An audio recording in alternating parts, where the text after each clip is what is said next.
Hello, everybody. I'm a practicing therapist and a doctoral student of psychology. This video that we're doing is going to be a compilation video, okay? I did want to say it should be posted on Christmas if I remember. So Merry Christmas, Happy Holidays to everybody. At this time, I am not in my home state. I am traveling. I'm likely in Florida, which is where I should be for Christmas. That's where my dad lives. And so I'm probably not going to be in the comment section. But today I wanted to mention we're doing a compilation. And what we're doing is kind of like a step-by-step understanding and guide to help you understand how to make an avoidant love you forever, okay?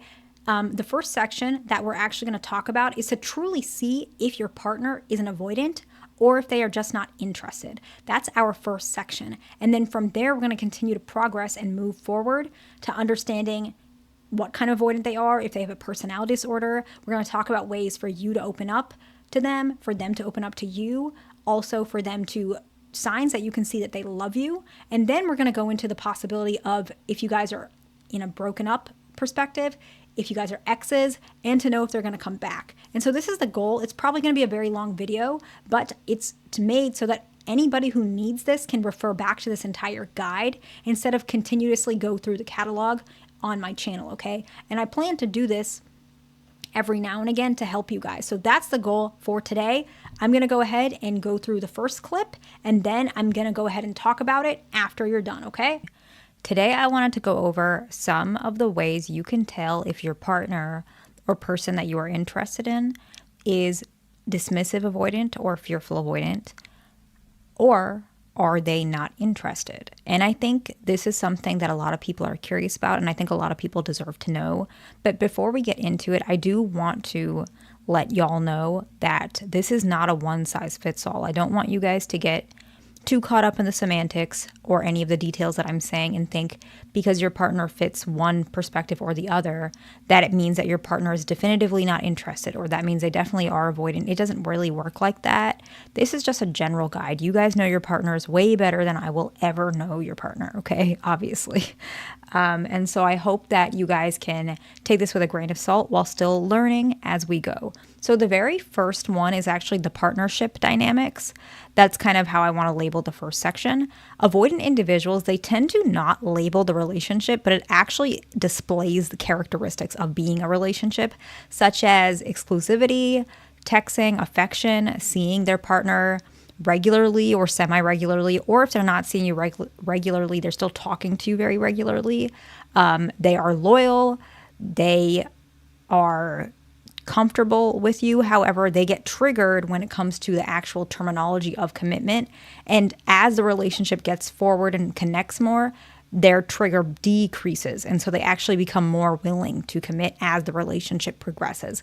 Very common with avoidant individuals. And a lot of you guys are from my main channel, and most of you guys are actually with an avoidant just based on your comments. So you guys probably already know that. But for anybody who still wants to know, this is very helpful, okay?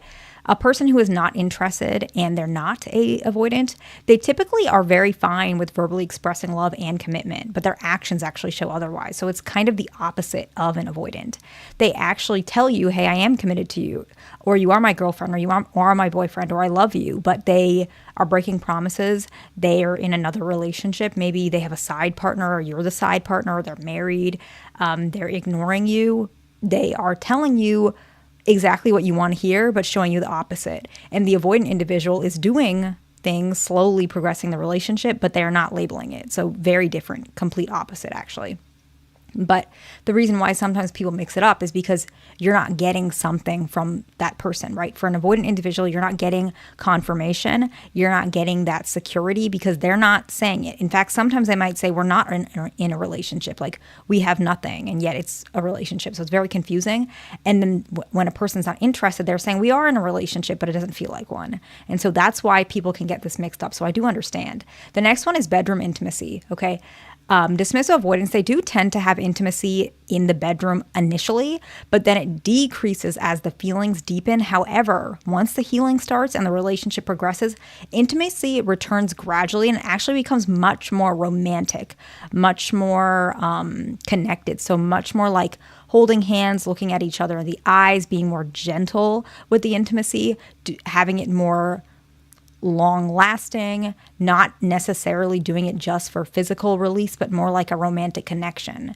Whereas a person who is not interested, their intimacy actually might be sporadic, and it often lacks the emotional connection, or it seems very, very connecting in a very chemical type of way. It's very emotional. It's very lustful. It can be very romantic, but it tends to be more sporadic, more high intensity. Their engagement often revolves around that physical intimacy. So it tends to be they're showing interest more specifically around these moments. Whereas dismissive avoidance, they actually tend to show more interest or connection when you guys are just talking, when you guys are walking together, when you guys are cooking together. That's where dismissive avoidance tend to actually feel more of the romance, whereas a person who's not interested, they may not show any romance outside of the bedroom, if that makes sense, okay? The next one is actually relationship history. Now, this is not always the case for fearful avoidance, but for dismissive avoidance, they tend to have very short-term relationships or no relationships where they may have gaps of that romantic exposure. Now, fearful avoidance, what I've noticed with them is they may have relationships, but they may be very short-term. They could be very frequent, but they just tend to be very short-term. So they tend to end before full commitment is done. Or what happens is, and this can happen with dismissive avoidance as well, but fearful avoidance, what sometimes happens is they may have been married and they may have actually leaned more anxious in that marriage. But what happened is that marriage broke. Maybe they were cheated on. Maybe they were hurt. And so what ends up happening is as the relationship is broken, they are out of the marriage and now they're leaning much more dismissive, right? Because fearful avoidance, they lean anxious or dismissive depending on their childhood, depending on their experiences throughout their adulthood as well, also who they're with in their relationship. So fearful avoidance can be very interesting with that particular perspective. However, you can see that. I hope that makes sense. That one's a little bit hard because fearful avoidance, depending on which side they lean, you can see one way or the other. But in individuals who are not interested, so they're not avoidant, but they're just not interested in you, they tend to have a mix of long-term and short-term relationships with minimal gaps. Right? Fearful avoidance and dismissive avoidance, you can still see a pattern. With individuals who are not interested, there's not necessarily a clear-cut pattern. And I think that makes it important to recognize that if somebody is stringing you along and they don't have an attachment issue, there could be another way to communicate, but you're not going to be able to communicate with them the way you want to communicate with an avoidant, and it might not work. And then what happens is you might become very frustrated with the fact that they're not changing, they're not healing, and it's because they're not an avoidant. You're using techniques that might not apply, if that makes sense. That's why I think these videos are really helpful. The next one is their perception and perspective of change. Avoidant individuals, both dismissive and fearful, but much fearful avoidants are more willing to change. They just struggle with actually pinpointing where to change or what to change, and they can become very anxious. But dismissive avoidance, what happens is they actually resist change initially, but as the relationship connects, they actually build trust and they do start changing. And fearful avoidance do that as well. As soon as the anxiety and fear of the relationship starts dissipating or decreasing, they start changing as well. So both fearful and dismissive avoidance, they start changing as the relationship progresses. They start becoming more secure. Now, an individual who's not interested, they can make promises to change, but they actually don't follow through. And regardless of the depth or safety of the relationship, they just are not changing no matter what. And unfortunately, this is why people can get a little bit confused, because these individuals actually do say, I want to change or I will change, but they're not doing anything. And sometimes they're just saying that because they might feel it in the moment, but they might not be interested fully, or their interest might be divided. They might be married. So they might care about you, but they're married to someone else. They care about someone else as well. Their attention is divided. They're very conflicted. And that's not necessarily an attachment issue. That's more of a self-esteem issue. That's more of a self-confidence issue. That's more of a fear. It could be an attachment issue, but it's more of a fear of actually being alone, being abandoned sometimes. And so you might end up in this type of situation, or they might not be interested in you and they're using you for something, which I hope that's not happening. And that's not as common, but it does happen. And so that's why I wanted to make this video, to kind of clarify some of those aspects. There are plenty of these aspects, and I don't want anyone to feel like this means there's no hope for your relationship. I believe that most relationships have some sort of hope, but regardless, I think this is important to clarify what's going on. Okay. So we went over the video where is if they are an avoidant or if they are just a person who's not interested. And maybe you're on the fence, and maybe there's some other behaviors that you're curious about. The next point we're going to talk about is if your partner is avoidant or narcissistic or both. And we're also going to talk about if they are fearful or if they are dismissive avoidant. And so we're going to go through those together. And then after that, we're going to talk about how to make them or help them open up so that they love you, okay? Today, we are going to go over the differences between narcissistic personality disorder and dismissive avoidant attachment style. And the very first difference is actually the very definitions of these two aspects, right? The first one is narcissistic personality disorder is actually a clinical diagnosis. Requires extensive evaluation. You must take it very seriously. It goes in their med file, and you don't want to assign it casually. If this is being diagnosed, we want to take it very seriously. You want to you want to be thorough. You want to be slow about it. You want to make sure that you're uncovering everything, because with personality disorders, you don't see it the first intake session. So sometimes you got to keep tabs on it, right? Sometimes you don't see the whole picture. You start seeing these behaviors as it continues. Whereas attachment styles, regardless of what it is, they're independent from personality disorders. They are not clinical. They don't go in, they're psychological, but they're not clinical. They don't go in your medical file. And so you can have dismissive avoidant attachment and have narcissistic personality disorder. They're separate, they can overlap. You can have both. You can be narcissistic and have anxious attachment. You can be avoidantly attached and you don't have a personality disorder. And so they're separate, they're independent, but they can overlap, okay? So that's the very first difference, okay? The second one is under the category of manipulation, okay? Both individuals can be manipulative, but anybody can. Some people, even who are secure, I've seen them be manipulative. Very, very few though, and it's really far and few between. Excuse me. But being manipulative is not indicative of being narcissistic. It's not the same thing. People who are narcissistic tend to be manipulative. In fact, most of them are. Most people who are dismissively avoidant are not manipulative. However, if they are, that does not automatically mean that you assign them with a personality disorder. That is not the case. And so to kind of summarize that, avoidant attachment individuals, dismissive avoidant, tend to not be manipulative. However, if they are, that does not mean that they are narcissistic. Most, if not all, individuals who are narcissistic tend to be manipulative, okay? So that's the component of manipulation, okay? The next one is how they behave about love and relationships, okay? Narcissistic personality disorder perceives love as a tool for personal gain. They perceive it as something that can make them more important, more special, more acceptable to what they perceive, maybe in society. Dismissive avoidant individuals do not feel this way at all, right?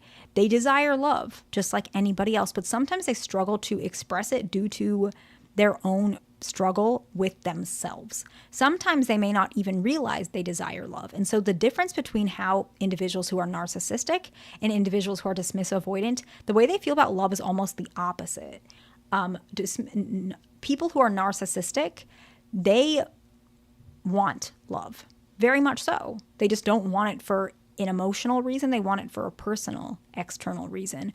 People who are dismissive avoidant, they probably don't want love, but internally there's a desire for it. So they have a very internal perspective, whereas narcissistic personality disorder, they have a very external perspective. And I want to give an example of this because I think it may be helpful. Let's say we have a person who has narcissistic personality disorder.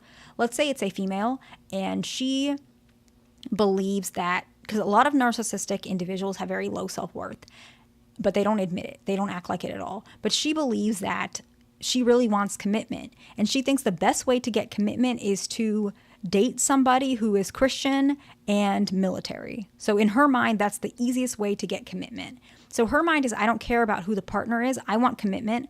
I want to be a wife. I want to stay at home. I want to be, in this imagination. She has this fantasy. She wants to be a stay-at-home mom. She wants to live in this fairy tale castle. She wants to not really have to work. She wants to stay and have a garden. She wants to raise chickens. And these are good things, but it's becoming, when you listen to the perspective, it's very askew, which means she will do anything. She will sacrifice anything for this image. She will sacrifice her mother if she has to. And this is not an exaggeration. She will cut off anybody who does not view this as what she wants. And if she finds that person, she will badger him in any way. She'll manipulate him anyway, just so she can secure that. Even if he doesn't even like her, she wants him no matter what because he fits that bill. Dismissive avoidant individuals don't do that at all. They are looking for somebody who, let's just say, fits their criteria. They might be very specific. I've had some avoidant individuals that are like, oh, he or she has to have a good job because I have a good job and I don't want them to take my money. They have to have their own house because I have their own house and I don't want them to take my house, right? And so it's very protective. I don't want to lose this, so they better have this. I want this person to not be emotionally dysregulated because I can't handle that. And so they choose partners like a normal, like a more healthy person. I shouldn't have said normal. I'm sorry for that. A more healthier perspective, right? It's just a little more specific because they're avoiding their own barriers and triggers, but that doesn't necessarily mean it's wrong. A person who has narcissistic personality disorder, unfortunately, it can be unethical. It's unfortunate because you're selecting a partner based off solely what it can provide for you, sometimes without even care about the other person, okay? The next one is their reaction to breakups, okay? A person who has narcissistic personality disorder, they leave when the relationship or the person ceases to serve their needs, often in a very planned manner where they're trying to make it look like the other person did something wrong, right? Whereas avoidants, they leave when they feel triggered or they feel vulnerable. And if their partner broke up with them, narcissistic individuals try and make it look like they want to smear that person's name, a smear campaign. They want to make this person look very wrong. They want to hurt this person. They want to humiliate this person. And they will do that for years and years and years. They will torment this person. Whereas dismissive avoidant individuals, they actually feel good when that person broke up with them. But they start eventually feeling, I miss this person a lot. I really miss this person. How do I get this person back? It's a pretty healthy process, even though not healthy, but it's not manipulative at all. It's not malice. It's not vindictive. It's just their denial. Now the denial's gone. They miss you. They want you back, right? That's how it is for avoidant individuals. So with narcissistic personality disorders, it's if you don't serve their needs. So let's say that we gave that example of that girl who wants this military guy because that's commitment. Let's say he cheats on her and that maybe I don't know, we're just making this stuff up, okay? We're making the case study up, not the diagnostic impression. But let's say he cheats on her. For her, he still serves her needs because they're married, let's just say, and he's still in the military and he looks like a stand-up guy. And so even if he cheats on her, she will manipulate him to stay, even though he's like, you know what, I shouldn't have done that. I feel awful. I actually care about this person. Maybe I should leave. I don't know what to do. I'm, a bad guy, whatever it is. I'm not saying he's a good person for cheating. I'm not saying that. We're not talking about him. We're using this as an example, but she badgers him to stay. She's like, no, stay, because she really wants the marriage. She wants that image. But let's just say he didn't cheat on her, but he's like, you know what? I don't want to be in the military anymore. I don't want to do law enforcement. Law enforcement is a common one too. I want to quit my job and become a painter. Do you think that you could start working full time so I can follow my dream? Now her image is shattered. She's not that stay-at-home wife that she wants to be. She's not the person who's married to law enforcement or military. She doesn't have that image anymore. He wants to be a painter. Then that's when she leaves and she doesn't need him anymore, right? So she didn't leave when he was cheating because her need was the image that still served her needs, but she leaves when he no longer fits that criteria, if that makes sense, okay? The next one is the emotional dynamics. Okay, individuals who have narcissistic personality disorder, they actually sometimes enjoy or feel some sort of comfort belittling others, having some sort of self-assertion, and they will often do this with their partners if their partner doesn't meet their needs. But if their partner does meet their needs, they're very much putting that partner on a pedestal, right? So give the example of that military guy. Let's say he continues to serve her needs. Now she's always saying he's the best husband ever, even if he cheated on her, let's just say. Still the best guy because he's doing what she wants. But let's say he's a good husband. He's a good guy. He never cheats. He's very loyal, but now he wants to be a painter. Now she's going to insult him. She's going to say something's wrong with him. She's going to twist him and say, people will think less of you. What are you doing? You're less of a man, whatever it is. She'll start belittling him. And she enjoys that because she feels like then she can get what she wants from him. which is that image, right? Whereas avoidant individuals don't really have these emotional dynamics. They often feel regret when they hurt somebody. They shut down. They might nitpick you because they're actually just afraid to let you get close, but it has nothing to do with them trying to control you or trying to make you into something, right? They're just uncomfortable with your flaws simply because it means that you're a human and you're close to them and you love them, and they're trying to say, no, I don't like you. You're not the comfortable image that I have of you. You're not the person I love. You have this flaw and that flaw. You can't be perfect, because they're actually denying their own desire for you. It's nothing to do with you. So the next one is their perception of reality, okay? Individuals who are narcissistic, they have a distorted belief about life, and they actually believe that achievement they have very unrealistic goals, and they don't work to achieve those goals. They tend to manipulate others and the situation to achieve those goals. Whereas an individual who is avoidantly attached, they want to work to achieve their goals. They don't manipulate people. They're obsessed with reaching their goals in their own way. I'm independent. I do this. I want to become a CEO. I want to have like 3 businesses, whatever their perspective is. Dismissive avoidance, me, myself, and I, they want to do it for their own goal. A person who has narcissistic personality disorder, they believe that it's in their right to manipulate this person. Let's continue using that same example, right?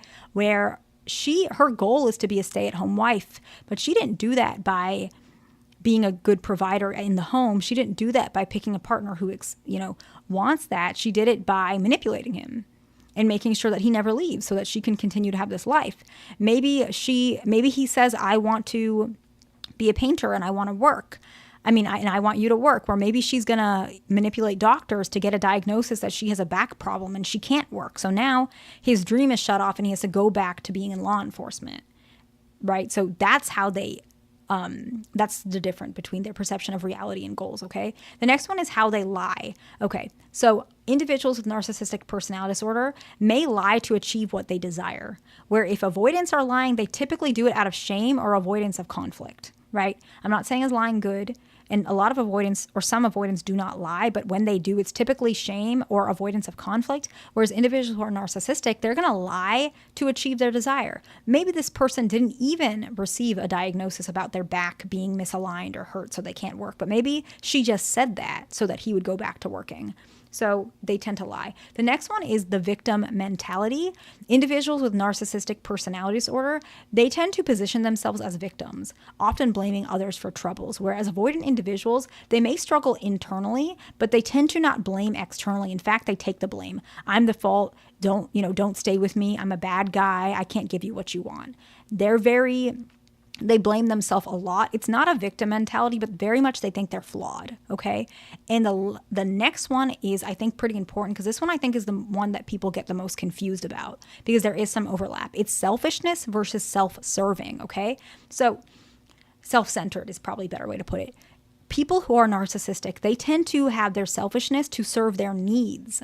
And they don't consider, they do see other people, but they find a way to manipulate the other person out of their need so that they can serve themselves. Whereas dismissive avoidance, they just don't pay attention to other people's needs because it's a lack of practice of considering others. They had that upbringing where they have to me, myself, and I. So they don't look at other people's needs.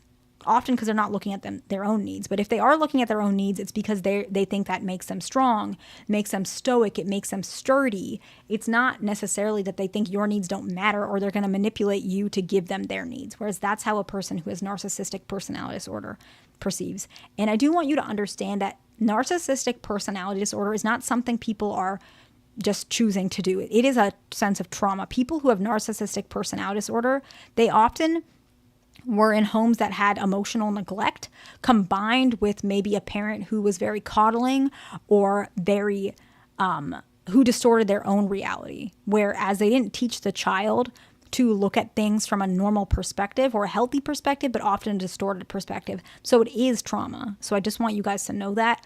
Today we are going to go over the differences between fearful avoidant attachment. So this is also called disorganized attachment and dismissive avoidant attachment styles, okay? And this is going to be based on my experience as a therapist and things that I have seen. This video, basically, I'm aiming to educate individuals on these differences so that we can improve relationships and the understanding of the relationship, okay? And I think it's very important to recognize that the very first difference is actually the criteria of these two individuals. Fearful avoidant individuals tend to have very volatile childhood experiences. They score very high on the adverse childhood experiences scale, whereas dismissive avoidant individuals, they don't have trauma that is necessarily obvious. A lot of times if you ask a dismissive avoidant, have you been traumatized? Have you been abused? They will probably say no, even though there is a lot of emotional neglect. They just are not aware of it. Whereas most fearful avoidant individuals are actually aware that their childhood was pretty traumatic. Now, dismissive avoidant individuals tend to be met with a lot of dismissive parenting. Their parent might say, don't show any emotions. It's not good. It makes you weak. Don't be like that. You're my oldest child. You're my youngest child. You're my favorite child. Whatever it is, they start showing that being unemotional and being detached and being independent is the way to receive their parents' love. And so they were taught to do that subconsciously. Whereas fearful avoidant individuals, interesting enough, they were taught both dynamics. So where a person is anxious, which is one part of the fearful avoidant, your parent may be very dismissive towards you, similar to avoidant individuals. However, you being unemotional and detached does not get the parent's love. In fact, you having an emotional tantrum, not a negative way, a child, right? You're a child. It's actually a clinical term. We call it tantruming. The child is expressing themselves overly, and then finally the caregiver feeds the child the bottle, or finally the caregiver gives the child the toy they were trying to reach off the shelf, right? Whereas a parent of a dismissive avoidant, they don't model that. They will say, no, I'm not going to give it to you until you stop crying, right? So it's very different. Whereas the anxious parent will be like, okay, let me give you this just so you stop crying. And so the two were modeled the opposite, right? Dismissive avoidant, okay, I'm going to make you stop. Like, I'm going to give that to you. You're going to get dinner as long as you stop crying. Whereas the anxious, okay, I'll give you dinner. Just, here, just quickly, I'll make it for you. Whereas if you didn't cry, your parent might not give you dinner. I don't know when they're going to give you dinner. That's very sad. And so why does that have to do with fearful avoidant individuals? Fearful avoidant individuals have a very unfortunate situation. All of insecure individuals do. But with fearful avoidance, they had to do what was best for that certain situation. That's why they tend to score the highest on the adverse childhood experiences scale, because one day their caregiver will be more, okay, I'll give you the food if you stop crying. Like, whatever makes you stop crying, here's the food. So now they were taught, okay, this very second, I have to be emotional to get my needs. The next day is, you better stop crying, otherwise I'm not going to give you anything. Right now, their needs are, okay, I'm going to shut my emotions off to get my needs met. So they have to transfer between emotionally expressive or emotionally detached, depending on their caregiver's fluctuating mood, right? The other two, it's not as inconsistent. Anxious individuals may have a more inconsistent childhood to where maybe a parent is away, maybe a parent is not home. However, in general, the anxious individual was taught and learned that if I reach out and express my needs, that's the only way I'll get my needs met. Dismissive avoidant, the only way they get their needs met is if they keep their emotions to themselves. Fearful avoidant, they're always guessing and checking everything. At a drop of a hat, something changes. And so that's why they have both sides. Unfortunately, they had to learn both coping strategies, and it can be very challenging. So that is the main difference between fearful avoidant and dismissive avoidant, their childhood. That's actually the only way you can really tell. And that's the best way to tell, the only surefire way, that difference, okay? But what about their self-perception, how they perceive themselves? Dismissive avoidants tend to not have a too shaken self-worth. However, this tends to be a coping mechanism. They do tend to see themselves as flawed. They might see themselves as different, but they don't necessarily use that as an incentive to change. They don't think, okay, because I'm different, I should change, or I should not like myself, or I'm not a good person. They actually turn it around. I'm different, but that's a good thing. Or I'm proud that I'm not like other people. Or I don't want to be like anybody else. I'm independent. I'm strong, right? Because they were taught in childhood, hey, as long as you're strong, you get your way. As long as you're strong, you're a good person. As long as you're strong, you're acceptable. So that's why they perceive themselves that way. Whereas fearful avoidance, they tend to be, because of the burden of the trauma, they tend to view themselves as somebody that is flawed, but very much they externalize it and internalize it. So they start seeing, they're okay with saying it. Hey, I know I'm flawed, or maybe you don't like me, or maybe you are going to leave me, or maybe you are going to cheat on me. And they're very defeated about relationships. Where avoidant individuals, they are defeated, but more so in a way where, okay, I guess I don't need relationships, me, myself, and I. Whereas fearful avoidants are like, I don't really trust myself. I don't really have much. And I wish I could have a relationship, but I probably can't. And so I'm just going to give up. I don't really know what to do. I wish I could be loved, but at the same time, it seems very overwhelming. And so very conflicting traits. They tend to have a lower self-perception, self-worth, okay? The next one is their perception of vulnerability. Dismissive avoidant individuals often struggle with vulnerability. They have very little practice with vulnerability because remember, in their childhood, they were basically taught not to show that emotion. So how they deal with emotions, they tend to self-soothe through detachment or hobbies. Whereas fearful avoidants, they exhibit both anxious and avoidant traits. So they do struggle with vulnerability and they struggle with opening up, but they can open up, but typically what happens is when they open up, they shut down very quickly. They may self-soothe with detaching, but it might not be in the sense of hobbies. It might be pulling away or shutting themselves in their room. It might even be crying to themselves. It might even be just laying in the dark, because you have to remember these people are also burdened with a lot of other experiences. A lot of these individuals, fearful avoidance, a lot of them have PTSD, complex PTSD, other types of trauma. And so they are struggling with both those things or many of those things while they're struggling with vulnerability. They may have narratives that vulnerability is harmful. They may have narratives that if you're vulnerable, someone's going to manipulate that and use it against you. And while dismissive avoidants have that as well, their main narrative is as long as you don't show your vulnerability and you're strong, you're going to be okay. Whereas fearful avoidants, they don't really know what makes them okay. They just want to always be hypervigilant and protect themselves. So they have a different relationship with vulnerability, each of the avoidants there, okay? The next one is the relationship preferences, okay? Dismissive avoidants, they tend to have short-term connections for a lot of their life. However, they tend to commit very slowly, to which they stick to that one person for a very long time. So basically the best way to put it is when they're not feeling safe, it's going to be a lot of short-term connections or no connections at all. However, if they have that long-term connection, they stay with just that person, and it's usually very, very, very slowly committing, okay? So one or the other. Whereas fearful avoidance, they may have a lot of short-term relationships, they may have long-term relationships, a lot of off and on type of relationships, and it may lead to a very hot and cold dynamic. They have relationships, but they also fear the demands of the relationship. And so they're very concerned and confused about what a relationship looks like. Sadly, a lot of them may not have a good model for what relationships look like. Dismissive avoidants may not as well, but they tend to not view relationships as entirely volatile comparison to fearful avoidance. They may be very afraid of relationships. They don't know what it looks like. If it's feeling very secure, they might feel afraid of it. If it's feeling too anxious, they may feel suffocated. If it's feeling too distant, they may feel anxious. And so they're always bouncing around different perspectives, and they're really trying to fight these fears while still having and maintaining a relationship. So you might see these dynamics show up, okay? The next one is their perspective of boundaries, okay?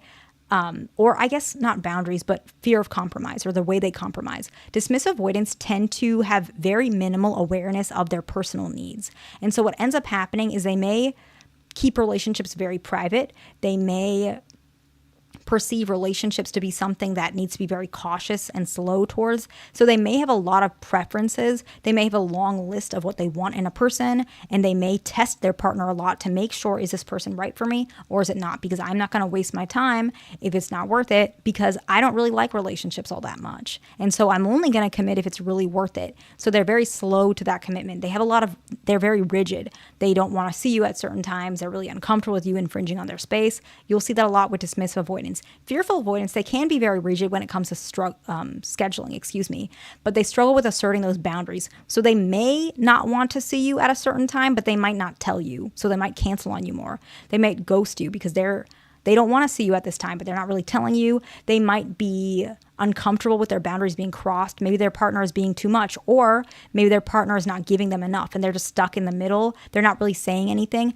And this is when sometimes they might bottle up and crash out and feel very emotional and might say some things that they don't mean. And so because the fearful avoidant is struggling between communicating and knowing their own needs, they tend to remain in unsatisfying relationships for a lot longer than dismissive avoidants do. The next one is their coping strategies and mechanisms. Dismissive avoidants tend to engage in external activities for self-regulation, and sometimes that may also mean that they are very distant in their relationship because they have to do all of these activities. So I've talked about depression with avoidance.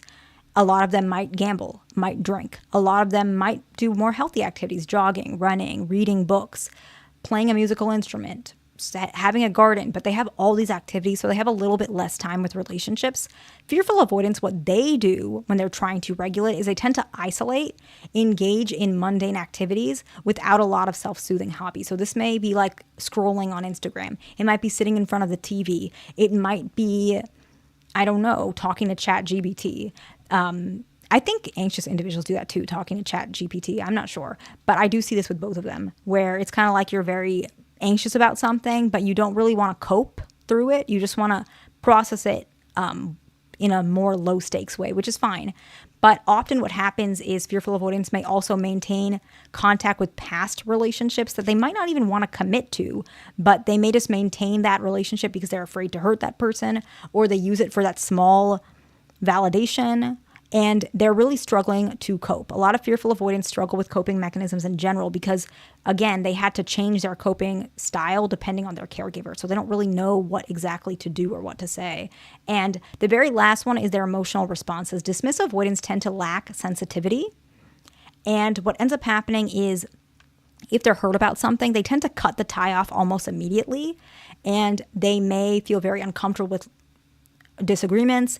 They may feel like they need to take more time to self-regulate depending on a lot of these emotional responses, whereas fearful avoidants tend to be very highly sensitive to these things, and they may be very anxious after disagreements, and they may be feeling more afraid of being betrayed. But what ends up happening is they're having these emotional responses, but they feel uncomfortable with their own anxious tendencies. And so their detachment is based on their own anxious tendencies because they're trying to pull away from the fears that they're having. And so you see that black and white off and on type of feeling. Whereas dismissive avoidance, when you hurt them or when they're struggling to understand something, they need that space to process it. Whereas fearful avoidance, they might want to talk it out, but then they feel uncomfortable, so they pull away. They might change their mind many times, and you're starting to see that. So those are some of the many differences. Okay, so we've talked about if it's an avoidant or if they are not interested. We've also talked about, are they avoidant, narcissistic, or both? And once we went through that, we're now talking about, and we've already finished that, are they fearful avoidant or are they dismissive avoidant? That's something that we talked about as well. So now that we've kind of figured out what they are, who they are, where they're coming from, let's talk about how to help them open up and love you. That's kind of the next goal. That's what we're going to touch on next, okay? And then afterwards, we're going to start talking more about how to actually know that's what's happening. So first, we're going to talk about techniques you can do, and then we're going to talk about ways that we can see that actually happening. And in these techniques that you can do, there are also techniques for them as well throughout the videos. Okay, today, we're going to go over how to help your avoidant partner open up to love and bonding, commitment, relationships, and being more comfortable, being vulnerable, and trusting you, okay? So the very first one is that you actually allow your partner to be themselves in any fashion that they are. That doesn't mean you're not expecting change, but that also means that you appreciate where they're coming from originally. You can see where they are right now. You like them for who they are, and you're expecting at one point for it to change as time goes on, but you're still okay with where they are right now. You appreciate them, you appreciate the journey, you appreciate the result after the journey, right? When you allow an avoidant to be themselves, you actually lower their guard, because what ends up happening is they start to realize this is a safe space for them. Their environment is now feeling trust. And when I mean lower guard, I don't mean that you're going to hurt them. I'm saying that their walls are lower. They're letting you in, right? They're going to allow you to influence their decision more, which allows for more bonding in relationships. You start to see that your partner is more safer. And so let's say, for example, you always tell them, hey, I like you for the way you are, or you show that, right? You let them do what they want to do. Let's say they like to play pool, and maybe you feel uncomfortable because it's in a sports bar setting, and maybe you struggle with jealousy, but you allow them to do that, obviously, because that's their right. And you mentioned that you appreciate them doing pool, or you always want them to do those things to de-stress. And so you're supporting them for who they are. Immediately what starts happening is they feel so supported that if you say, hey, do you mind if you let me know when you get home? I'm just worried about you. And I know it's, kind of a situation I'm not comfortable with. I still am happy you're having fun, but do you think you could let me know when you get home? Immediately what starts happening is they start saying, yeah, that's no problem, because they know that you're not going to take their freedom away. And so they don't mind making you feel a little happy and safe as well. The next one is when you actually care about, it sounds a little strange, but when you care about details, but not in a way where you're pointing them out. I'm going to try and explain it because this one can be a little bit tricky with avoidant individuals, but that's kind of the point of it.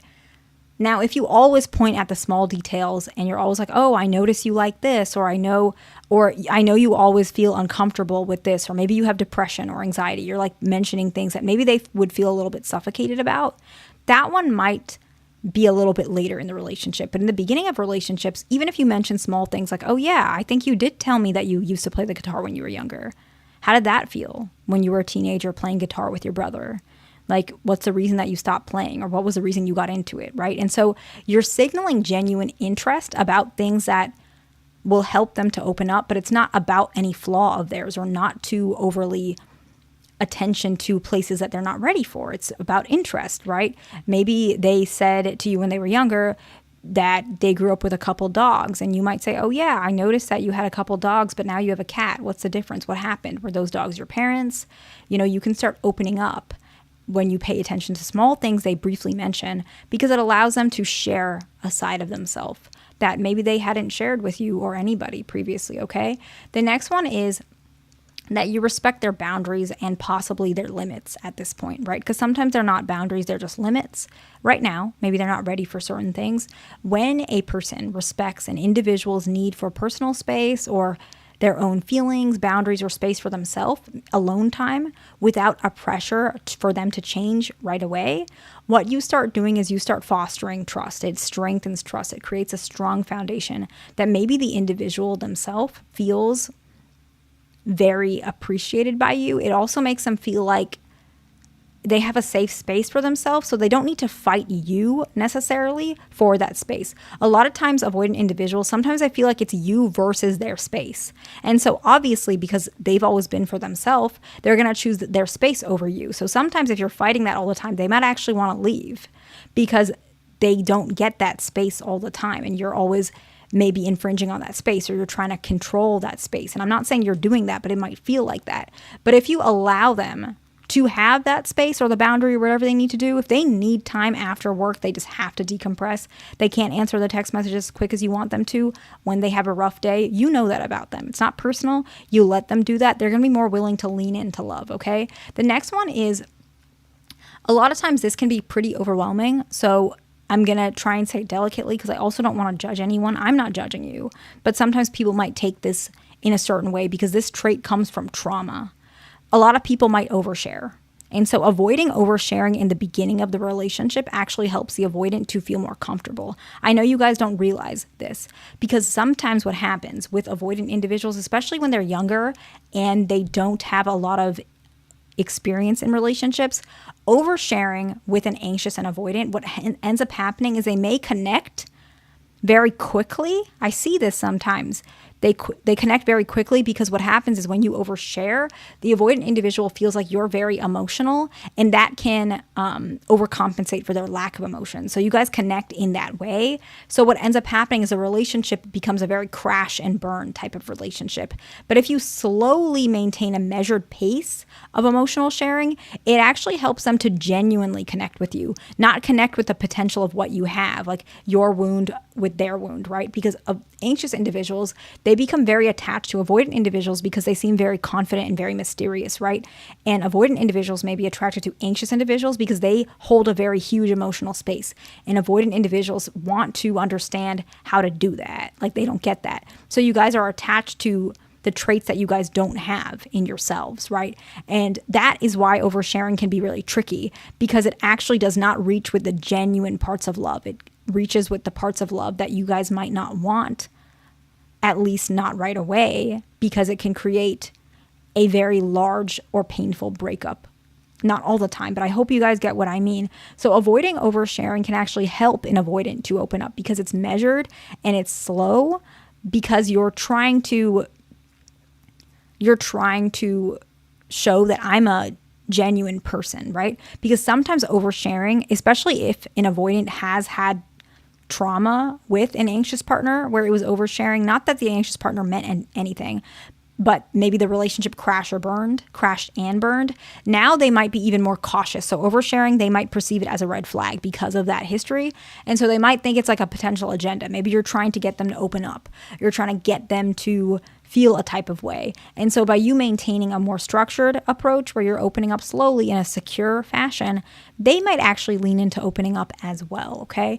The next one is consistency, that you are consistent regardless of your partner's behaviors, right? You're not going to pull away because they're pulling away. I understand if you're trying to give them space, but you're not playing games with them. You're consistent, you're approachable, you're appreciative. Your emotions are not displayed by your behaviors, right? So if you're having a really bad day at work, that doesn't mean suddenly you're going to drop off the face of the earth, or you're going to get mad at them and crash out at them for a reason that has nothing to do with them. You are overall consistent. And this creates a section in the avoidance mind where they start feeling like, okay, this is a part of my life that equals safety. And so they start leaning more into you because you are a safe, consistent, low pressure type of person where you're not demanding too much, but you also don't play games. You're not twisting things around where the avoidant individual is confused about what they have to do. The next one is you actually keep your avoidance secrets. You're not using them against them. If an avoidant opens up and says, yeah, growing up, my dad was really distant and I really didn't get to know the man very well. Maybe they opened up. And then maybe when you guys are fighting, you might yell at them and say, you're distant just like your dad. That might make them feel like you did not take care of what they gave you. Or you tell your friends about them and your friends are saying, oh yeah, that's a red flag, whatever it is. That might make your partner feel like it's not a safe space. However, if you keep them and you keep it in a safe way, you never throw it at them, you hold it very special, they will feel like they can open up even more, okay?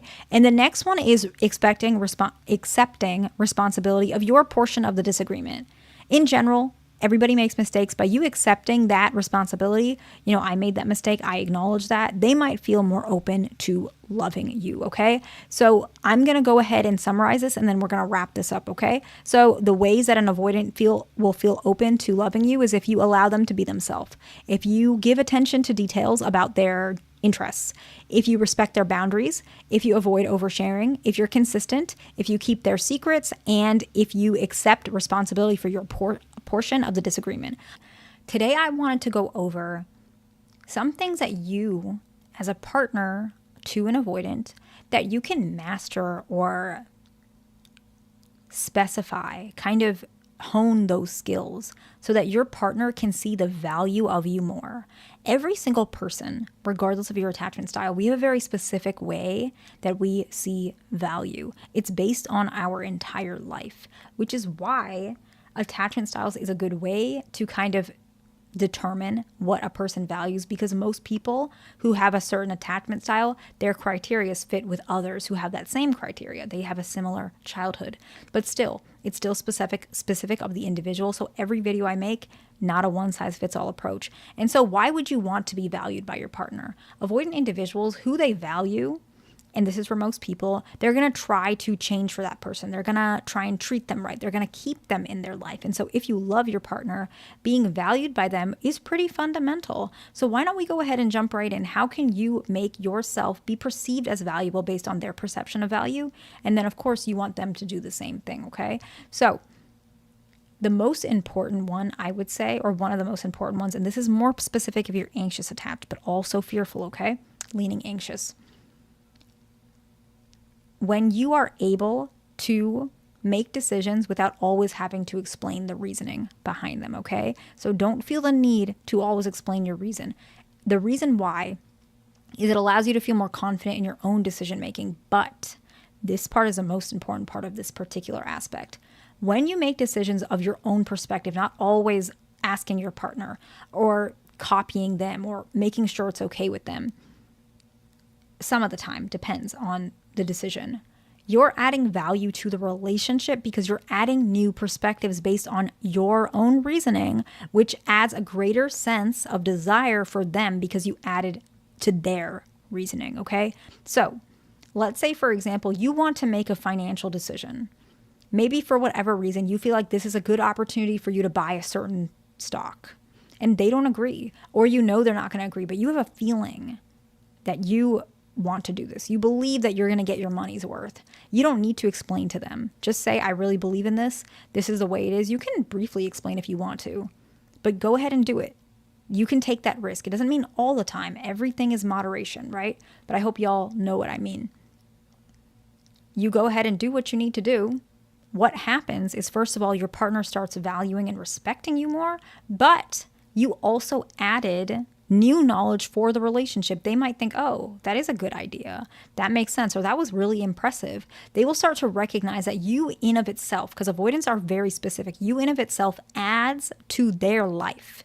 Avoidants are more particular about certain things comparison to other attachments. They're more tangible with their approach to marriage and love. So if you can tangibly add something to their life, it's more obvious to them that you add value, okay?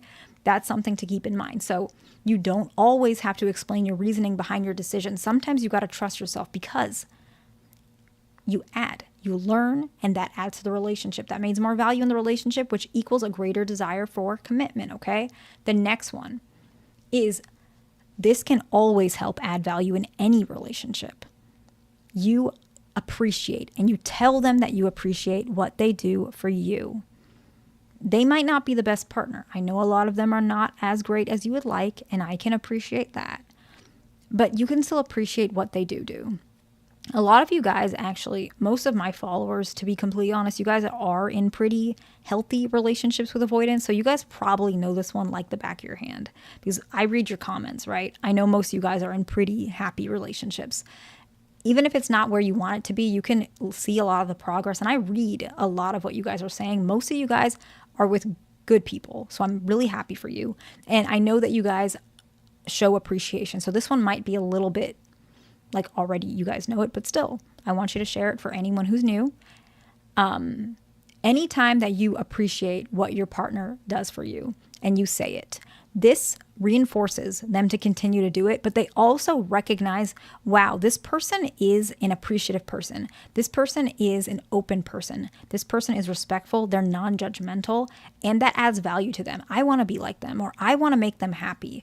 I want to see this. I want to see you be more happy. I want you to appreciate me more. I love the feeling of being appreciated. Let me do more things so he or she, my partner, can appreciate me. That's how the avoidant feels. They want to feel that again. So how do they feel the feeling that they feel when you appreciate them? By doing more things that you're going to tell them, hey, I appreciate that. They feel more loved and they value you more. And so this one's really, really important. If you appreciate what they do for you, even the smallest things, they're going to do it more often, right? The next one is you explain to them what it is you want from them or what you want them to say. Now, this is only if your rapport is strong and likely if you are in a long-term relationship. So let's go ahead and give an example. How do you explain to them what you want them to tell you or say? Let's say you had a fight with your best friend, an argument. I'm not talking about a physical fight, an argument. And maybe you feel very hurt by something your friend had said, and you're looking for comfort for your partner, and your partner is giving you solutions. So you had asked, I don't want solutions. I want you to comfort me. So they're like, okay, how do I comfort you? They don't know how. They might not even say that, but if they're close to you or more open or more aware, they might say, I don't know how to comfort you. I'm trying. What do you want me to say? That's your moment to tell them, okay, this is what I want you to say. I want you to tell me if what I'm saying is valid, that my friend shouldn't have said that to me. I want you to tell me if I'm being too much, if my emotions are too exaggerated, or if I have the right to be upset with her. So once you mentioned all those things, they are going to be like, okay, now I know what to do. And why does this add value? Why do they value you more? Because you can recognize that not everything happens the exact way you want it. I know it sounds strange, but avoidant individuals really want to see that their partner is able to be a little bit flexible with them because they know that they're not going to be able to meet all your needs. Nobody can meet everybody's needs, but they know that they struggle with understanding certain emotional cues based on their upbringing. It's not neurological, but certain emotional cues, they don't always recognize what you're asking for because they don't have much skill in asking for things. So they don't even know what it looks like. And so by you being able to say that, you are allowing yourself to hear them for what they come with at this time, and you're also willing to help them grow. That adds value because avoidant individuals really like that really easygoing type of communication that comes with logic. And so you're literally doing that right now. You're not mad at them. You're giving them clear instructions. Avoidants really respect people like that, and that adds value to the relationship because now the relationship is progressing in a very tangible and obvious way for them. And so that's more likely to lead to commitment because they can understand what's going on, okay? And the last one, this is quite specific to, I would say the dating stage, to be completely honest. So the one previous, that was more specific to long-term relationships. This one I'm about to say is more common in the dating stage or more short-term or relationships just starting out. Avoidants really value people who do not use gossip or trauma to connect with them. They prefer connecting with someone who has genuine interests, similar interests, or genuine expression of your true self, right? Some people believe if I talk about my trauma and my partner has a similar one, we can kind of connect and bond. That's how we get deep. It's not the genuine depth of you. You were somebody before your trauma. There's someone even deeper than your trauma. Who's that person? Can you express that? And it doesn't even have to sound that great. Hey, I like the color purple. I love lilac, right? Whatever your thing is, or I really like going to thrift shops because I feel like I can get more unique clothing, whatever it is, or I love cooking, or I played baseball when I was a kid. These might not seem so deep, but they are who you are regardless of your trauma and your pain. They're your experiences. They're who you've lived with. And so I think those are more important. I've noticed in sessions, avoidant individuals, they really love conversations like that because they can kind of use this as an opportunity to tell you, oh, you played baseball. That's great. My brother used to play baseball. Or, oh, you like shopping at a thrift store. I remember my mom used to go there and I would hang out with her, or I would just sit around on the chair. I never really understood that. And so you guys can connect and add those types of memories so that in the future, you guys can use these interests to bond. So they don't really like the gossip and trauma connection.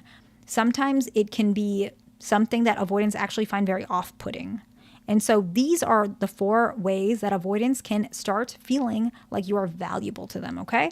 Today, I wanted to go over a topic that I feel a lot of individuals may be curious of, and I actually get comments on this a lot. A lot of you guys are with an avoidant who loves you, or who cares about you, or has been with you a long time, and you are actually curious. Are they happy? Do they like me? Why are they here? What am I doing that makes them appreciate me? Maybe you've seen a change in your partner recently. Maybe you've adjusted some things and you're kind of curious, why are they more comfortable loving me now than they were before? This does not mean the love is necessarily conditional, but it likely means that you have set up some form of an environment where their triggers are less obvious, so their love is now more prominent. So what have you done that makes an avoidant love you so obviously, especially because at first it wasn't like that? Well, the very first one, which I would say is one of the most important, which is why I put it in the front here, is that you are happy/positive and you manage a lot of your negative feelings either internally or with some form of instruction so your partner knows what to do to help you with your negative feelings. Okay, so let's break this up a little bit. What does being happy or positive mean, and why is that important to an avoidant? Avoidant individuals do not like extreme feelings just because they don't really know what to do with it. They weren't really modeled what to do. They were told actually not to show extreme feelings, and so they haven't really learned how to process those feelings. When you are very sad or when you're very hurt, first of all, they want to help you, and that in of itself becomes very overwhelming for them. And so a lot of their deactivation strategies actually show up quite a bit, which actually can cover up and set some of their love and symptoms of their love kind of dormant in them. And so they can't really feel it or see it because they're very overwhelmed with a lot of the triggers. However, if you're overall positive or happy, or when you show your negative feelings, you're either managing those negative feelings by yourself, or you're telling them kind of what you want them to say. Hey, I had a really bad day at work. What I'd really like is if we could just hug and cuddle, and I'd like you to listen without giving me solutions.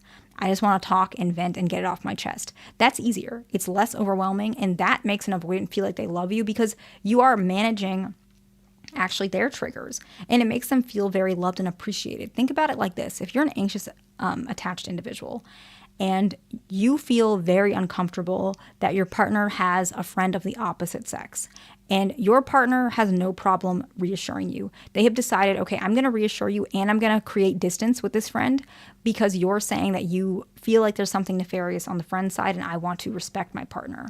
And if you feel like that, I'm going to trust you. This scenario is dependent, right? Some people don't like that. Some people do. That's your opinion, right? And I don't really have one. Whatever you guys want to do with opposite sex friendships, every relationship's different. We're just using this example, right? You would feel comfortable if they did that, let's just say in this example, and they reassure you. They have managed your triggers. And when they do that, you actually feel loving towards them. You love them more because of that. It's the same thing. You managing some of your feelings or giving them instructions on what to do, you've managed their trigger. It's the same thing. When you feel reassured, they feel that way when you're doing that for them, if that makes sense. You are being positive. You're either managing internally or you give them instructions, right? Just as I mentioned. The next one is you're comfortable understanding the way your partner, your avoidant partner, is showing love, and understand it's not less than you show yours. This is something that avoidance, obviously, if you're doing this, of course, your partner probably really loves you. You understand how they show love. And when I'm talking about avoidance, typically, I'm talking about dismissive avoidance or fearful, leaning heavily dismissive, okay? But actually, a lot of fearful avoidance, even if they're leaning anxious, they may appreciate this one as well. Most people appreciate this, where you understand the way they show love and you don't think it's less than, you don't compare it, you don't perceive it differently. In fact, you appreciate it. I think a lot of people think, oh, am I just accepting breadcrumbs? If an avoidant wants to give you breadcrumbs, they just might not even be there. A lot of avoidant individuals do not waste their time unless it's valuable to them. So them giving you love and showing attention, the truth of the matter is that is how they show love. If that's not enough for you, you can go to a different partner. But if you want to stay, it may help and benefit the relationship if you recognize that they're building up, they're trying, and they're going to give you more eventually. That is something that they should be doing, right? But this makes them really love you if you can understand that they are giving you all that they have right now, okay? The next one is that you are comfortable expressing your needs to them without expecting immediate change. Maybe you want more affection and you have told them, I would really appreciate if we make more time and be more intentional about hugging and kissing and cuddling and holding hands. Maybe that's your particular need. That's something you want. You have expressed it. You didn't say, if you don't do this, I'm going to leave. If you don't do this, I don't know if I can love you. I don't feel appreciated. You didn't say that. Maybe, in a heated moment, you may say that, but you probably apologize to some extent if it came out too abruptly. But in general, you're comfortable expressing this need. It's not a negative thing. I would like if we were more intentional with holding hands when we go into the park. You had told me that's not your thing, and I appreciate that, and I'm willing to compromise, but is it okay if every now and again we hold hands? What do you feel about that? And maybe they're like, yeah, I'm not ready. Or they might say, yes, that's fine. Just give me a moment. Or they might say yes, but you're not expecting immediate change. You're just collaborating. You're just expressing your needs. You're not shy about your needs, but you understand that sometimes they might not be met because, let's be honest, you're with an avoidant. If they were full of love and expressing emotions, you guys wouldn't need so many videos, which I don't blame y'all, to understand how they show love. So you guys already know they're not going to meet you the full way, not right away. So obviously that will be the next one. You have a realistic belief of how they love you, and you understand that change will take time and they will adjust as time goes on. It's not going to happen right away. So that's the fourth one, realistic belief of how they're going to show change and how you believe that they're going to show love, right? This is one of the things that makes avoidance really, really love somebody, because they don't feel pressure. Pressure is a trigger for an avoidant individual. They feel like if they cannot give you what you want, you'll leave. It makes them reinforce that love is not for them, and it recreates and re-traumatizes the wounds they already have. However, if you do the opposite of that, you're healing the wound. Not that it's your job to heal the wound, but as a relationship, both of you guys have a commitment, whether it's direct or not, to help each other to become more healthy. That's actually one of the common traits of healthy relationships based on plenty of research, right? That you guys benefit one another. You don't minus your life, you benefit, you add. And having that realistic belief adds to them. It helps them recognize they can change and they will change. You've positively reinforced them, but you also are not pressuring them to be somebody that they're not. Not right away. You expect change, but you don't expect it today. You have a realistic belief emotionally, right? And the last one is you don't take their triggers personally. This one is tricky, and I very much understand that, okay? But if you take their beliefs personally, you are teaching them and you're teaching yourself that it's true what they're feeling when it's not. It's just a wound. If they're feeling, oh, I'm never going to get married, and you really take that in, I know it's hard. I'm not telling you to stay and hope that they're going to change their mind, but I'm just being honest with you.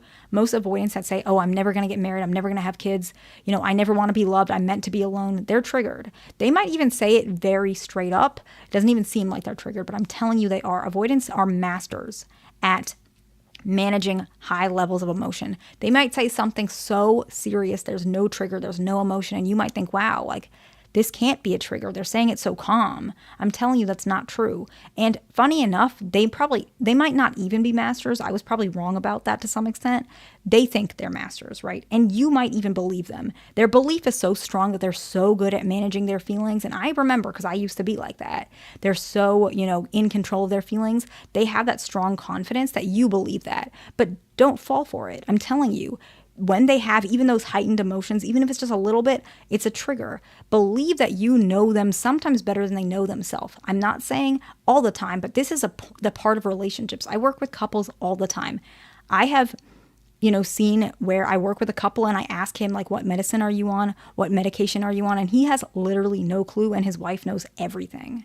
Right? She'll even give me non-psychiatric meds, everything. And she'll just say, this is what he's on. And he has no clue. He doesn't even know what he's diagnosed with in both mental health and health. She knows all of it. And yeah, she knows that part of him better than he knows himself. I have literally seen, this was an older couple, so there might be a reason to this, where he doesn't even remember his birthday. I'm not making that up. Could be because of their age though, so I don't know. But yes, sometimes you do know your partner better than they know themselves. They might strongly 100% believe, I will never commit. And in your mind, you're like, I don't know. You've committed to me quite a bit since last we met, like since before we started dating, or when we started dating, we've been together for a while. I think you're pretty good at commitment. You don't have to tell them that, maybe. But don't take what they're saying when their trigger is personal. You do know them. I'm telling you, you do. Believe in yourself sometimes. Have confidence. I think part of a lot of people who are anxious, attached, or fearful, leaning anxious, you guys don't believe in yourselves, but you guys do know a lot. But please believe in yourself, okay? So let's summarize this and then we'll just roll out, okay?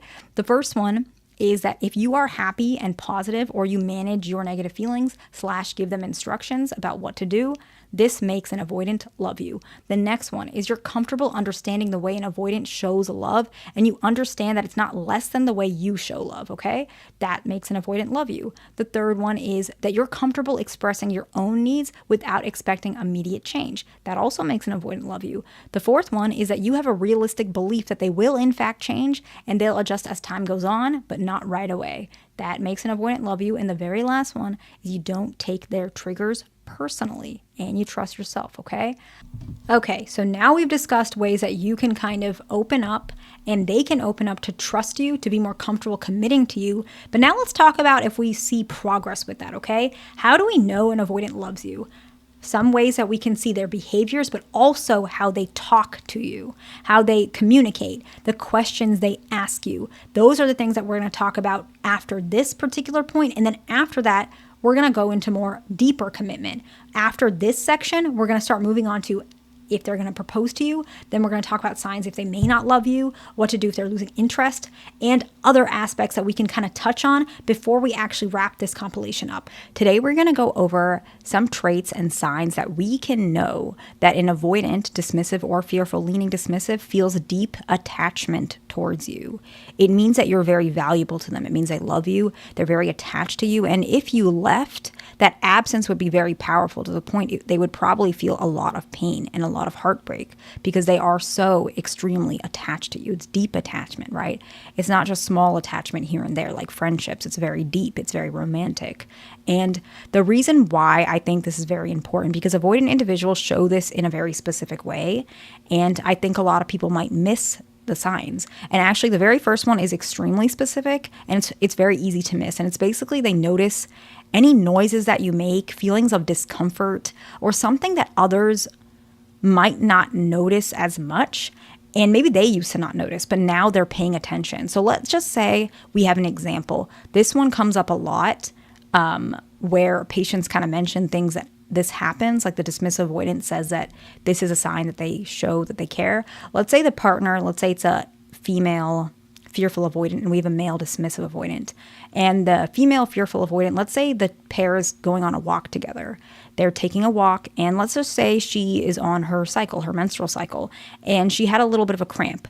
And so she made some sort of sound. She put her hand on her stomach, and she stopped a little bit or slowed down on the walk, but then she continued the pace maybe a second or two after. So it's very quick. A lot of people might not even notice, but maybe he said, hey, are you okay? What's going on? Do you need to sit down? Do you need to use a bathroom? So he's trying, even though he doesn't really understand what's going on, but he cares, and he really doesn't like to see her hurt and in pain.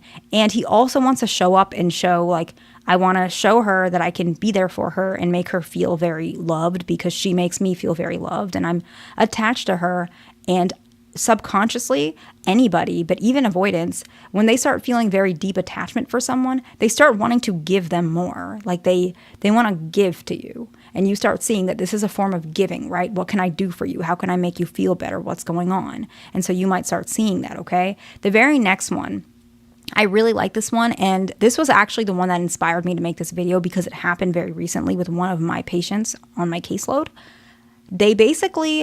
It was after a disagreement, and this happens a lot, and the second one is basically common if it's after a disagreement or a moment of stress. They basically admit that they could have been more patient or acted better during a disagreement. So it's a form of accountability, but it's very direct and it's very specific to them being patient, because a lot of avoidant individuals, especially dismissive avoidants, they struggle with patience, especially with other people and feelings, because when they were younger, their parents were probably very, very impatient about their emotions, their feelings, when they were a baby even.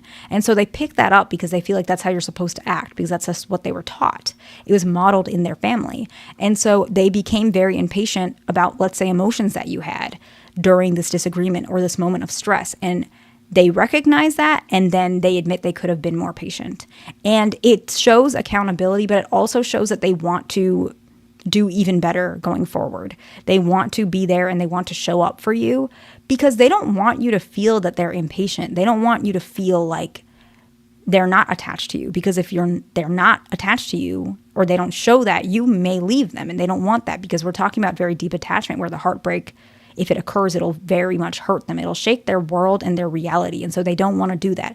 And so you're going to see a lot of these traits that we're talking about, these signs, are circling around the fact that they want to show you subconsciously or consciously that you belong in their life, so that you don't leave them. Because some avoidant individuals, because of how little experience they have with showing their emotions, sometimes their emotions might be a little bit of an earlier stage than yours is, in the sense how they process it. So it might be akin or similar to, I'm not saying this in a bad way, but I'm being very genuine, maybe how a child might react to something some of the time, just because they didn't have as much experience. So they're still processing and learning. So they might feel actually deeply inwardly, they might feel very uncomfortable with the fact that you might leave.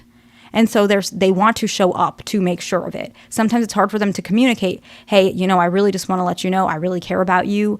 I don't want you to ever leave me. It's hard for them to say that. It's very vulnerable. So instead, they're always battling the anxiety that you might leave if they're feeling this very deep attachment. So you're starting to see that that's why they, when you're just uncomfortable, they really want to show up for you. If they acted a certain way that you might have been hurt by, they want to be more patient. And the next one is actually something that a lot of them are not aware of. And it's basically that their irritable mood is lifted more easily around you. Avoidant individuals tend to be very irritable simply because they suppress a lot of their feelings. They're processing so much things internally. They don't like to talk about their feelings. So it's very much bottled up, and it comes out in a lot of irritability.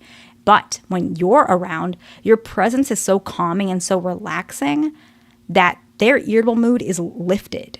It's like dissipating around you. You may actually start seeing, let's say you guys were hanging out for like 2 hours. In the beginning, the first 5, 10, 50 minutes, 30 minutes, sorry, not 50 minutes, you start seeing they're irritable, but it starts going away slowly. And towards the end of the 2 hours, 3 hours, or however long y'all were hanging out, they're very happy. They're more bubbly, they're more talkative, they're maybe making jokes, they're touching you more because they're actually just very, very happy that you just like lifted their mood. Like you have introduced a de-stressor and they don't even realize that, but that's because they're very deeply attached to you. They use that, not in a bad way, in a normal way, like how couples do, where they use your presence to calm them down, just like you would do that. Hopefully you use their presence to calm you down. They should be secure enough. They make you feel secure enough that you do that, right? You call them and you tell them, hey, this is bothering me, and they make you feel better. You being happy, you hugging them, you kissing them, you being next to them is enough to just lift them out of that empty, irritable mood, which again reinforces the fact that your absence would be very painful for them because they're already so attached to you. They have so many ways that you fit into their life. You make their mood better. You make them more motivated to be a better person. You make them happier. And so without you, it's going to be very hard for them to function, at least immediately, right? The next one is they naturally place their hand or their arm around you, and they feel very comfortable when that physical connection is maintained. So if you guys are talking or connecting, they are completely fine with having their hand just on your leg. They actually like it that way because they want to have that physical connection maintained with you, even if you guys are just talking, even if you guys are just watching TV, because again, this lifts their mood. It gives them that comfort. It gives them that safety and presence because of that attachment they have towards you, right? The next one is they offer suggestions to make your life easier, some sort of aid. Maybe they offer to cook for you. They offer to carry something for you. They offer to put gas in your car, just something that they feel is very tangible, but it's something that they feel they can do to make your life easier, right? Because we had mentioned that deep attachment also is that struggle between, I never want to lose this person. I want this person very happy. I want this person to stay. I want this person to know I care about them. Sometimes I don't know how to say it, so let me show it in every way I can. And a lot of these thoughts are not conscious, but sometimes it can be. And if you ask them, they might tell you, yeah, I do this stuff because I want you happy. And they might genuinely be okay with telling you because this is the best way that they know how to show that. And the very last one is that they open up about stressors and excitement in their life, because excitement is also an extreme emotion and they don't always like to show that. And so they open up. Maybe they're really excited about this potential raise that they have. Maybe they're really stressed about this work meeting that's coming up, but they are opening up those things to you because, like we had mentioned, you are part of how they manage their self because they're attached to you, because they love you, right? I'm not sure if you've ever seen this, but I see this a lot. A lot of couples who are married, they kind of are so close to each other. They understand how to manage each other's moods very well. Avoidants are starting to do that with you. They know what emotions they can kind of express towards you that you can kind of take from them because they're learning to give, they're learning to open up, they're learning to love. And these are healthy things. If you're seeing these things, they're also leaning more towards becoming more secure, which is a very good thing because you want that. Secure individuals are the gold standard for relationships, okay? So those are just 6 aspects, traits, behaviors you can see when an avoidant is deeply attached towards you. They have deep attachment towards you, okay? Today we're going to talk about some of the aspects, the traits, the variations of how avoidants behave when they love you. So what they do when they love you, what they say in their actions, you can see that as well, okay? And so the very first one, these are very specific, so you guys might not touch all of them, but you will eventually as the relationship goes through. This is a very specific video, okay? It's not a very overarching video at all. It's very specific, okay? The first one is after they do something that could be perceived as selfish or harsh, they take it back or they try to compromise. Basically, they feel bad that they said that or did that, okay? So let's say they said, stop putting your head on me when we're cuddling. It puts pressure on my chest. And you kind of are taken back, but you're like, okay, I'll move my head somewhere else. Maybe you didn't say that, but you just like readjusted and they realize, oh, I shouldn't have said it like that. That was not right. And then they might say something like, I don't mind you having your head on me. Maybe just keep it closer to my shoulder instead of my chest. I promise I don't mind cuddling. So they're like, oh, maybe he or she thinks I don't like cuddling. I shouldn't have said it like that. because they tend to say things very blunt and they hear it out loud. They see your reaction. They're like, oh my God, like, doesn't mean I don't want you to cuddle. Let me take it back. And a lot of them are very prideful. So they're not going to say, I'm sorry it came out so harsh. They're not going to say it like that. They just say, I don't mind you having your head on me. Please, like, please remember, please know, I don't mind cuddling. They don't like to admit, oh, that was on me. I could have said it a lot nicer.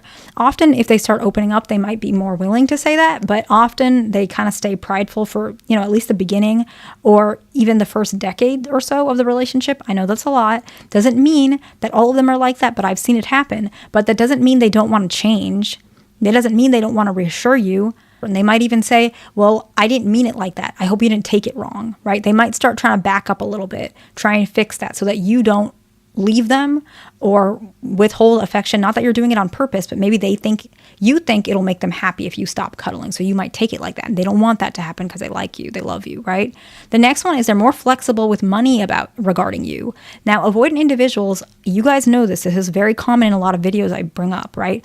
Avoidant individuals have an interesting relationship with money. And this isn't more detail in my book, but I'm also going to make videos in general about this. And by the way, my book isn't published yet, so when it is, I'll let y'all know. But they're more comfortable spending financially on you, and they're also more comfortable asking you things. Keep in mind, balance. You don't want it one way or the other, because they are now feeling the integration. They feel like you're not going to take from them. You're not going to steal from them. You're not going to judge them. Sometimes it's a judgment thing. But I see this a lot where they're actually more flexible about money in general, and not just their money, but also their assets as well. And you can see this avoidance. They're very protective of money because they feel like it's their autonomy, their freedom. And if you take it away, they lose their freedom. They lose their hard work, something they really cherish and love. And so I've seen this where couples in my session, sometimes nowadays it's getting more common where people who are in relationships who are not married are seeking couples therapy, which I think is a really good thing because we can help them before they get married. And so is this a good thing? Kind of, yeah. I want to help people as much as possible, but I'm seeing more and more stages of different relationships, which is really adding to my knowledge. Of course, I used to be dismissive avoidant as well. My partners also used to be avoidant. So I already know the stages, but it's very nice to see it from so many different couples. I love seeing that. And so they're very protective. And in the beginning stages, they might not be so comfortable sharing, but some couples will come in, maybe they're, in a relationship together, as I was saying, not married yet. So they don't know each other's financial profile. And then maybe the dismissive avoidant might say, yeah, I'm, my X account or this account is, reaching up to 1 million. Let's say that's what it is. Or, I've become a millionaire. And he brings that up with his partner in session, and she's like, oh, I never knew anything about his finances. Like, he's never mentioned that once. And she might even bring up like, I appreciate you sharing, like, but I want you to know I'll never try and take advantage. He's like, I know, like, that's why I told you. Right. And so he's admitting, I know you're never going to hurt me, and I'm okay with you knowing this. I told you for a reason. Right. So he's so much more comfortable. You can immediately see that that's an example. OK, the next one is they remember details about you, such as small habits you have or you don't often share. Maybe you like you like eating out of certain plates. I've seen this fearful avoidance. They're like very specific, not all fearful avoidance, but like I've had some patients where like they like smaller plates, or they only want plates with designs. Sometimes it's because they have other issues in their life, fearful avoidance, especially a lot of trauma. So they might be more specific about certain things because maybe some other type of thing might give them a flashback. A lot of fearful avoidance have PTSD, and I'll make a video or a short on that at one point. But so maybe you have like small habits for whatever reason, and they remember all those things, even though you've never said it, right? You've never specifically said out loud, but they remember that about you because they love you, right? The next one is their outlook. Their outlook of commitment and relationships have turned into a more positive one. They talk about marriage in a positive way. They are okay listening that with you. Maybe you guys have conversations literally about marriage in general, not even between you guys, and they mention it's a positive thing. They might say, my boss is very protective over his wife, as a man should be. Maybe that's what your partner said. When before, maybe he would always imply that I don't know, getting married is a burden. But now he's saying like, oh, my boss is a good man because he protects his wife. He always defends her. He would never say anything wrong about her. And so you can immediately see that he believes that marriage is now a positive thing. Maybe you might say, hey, I read this, study that men who are in marriages are more happier overall, or they're more healthy overall compared to men who are single or even divorced. What do you think? And they might say, yeah, I can believe that, of course.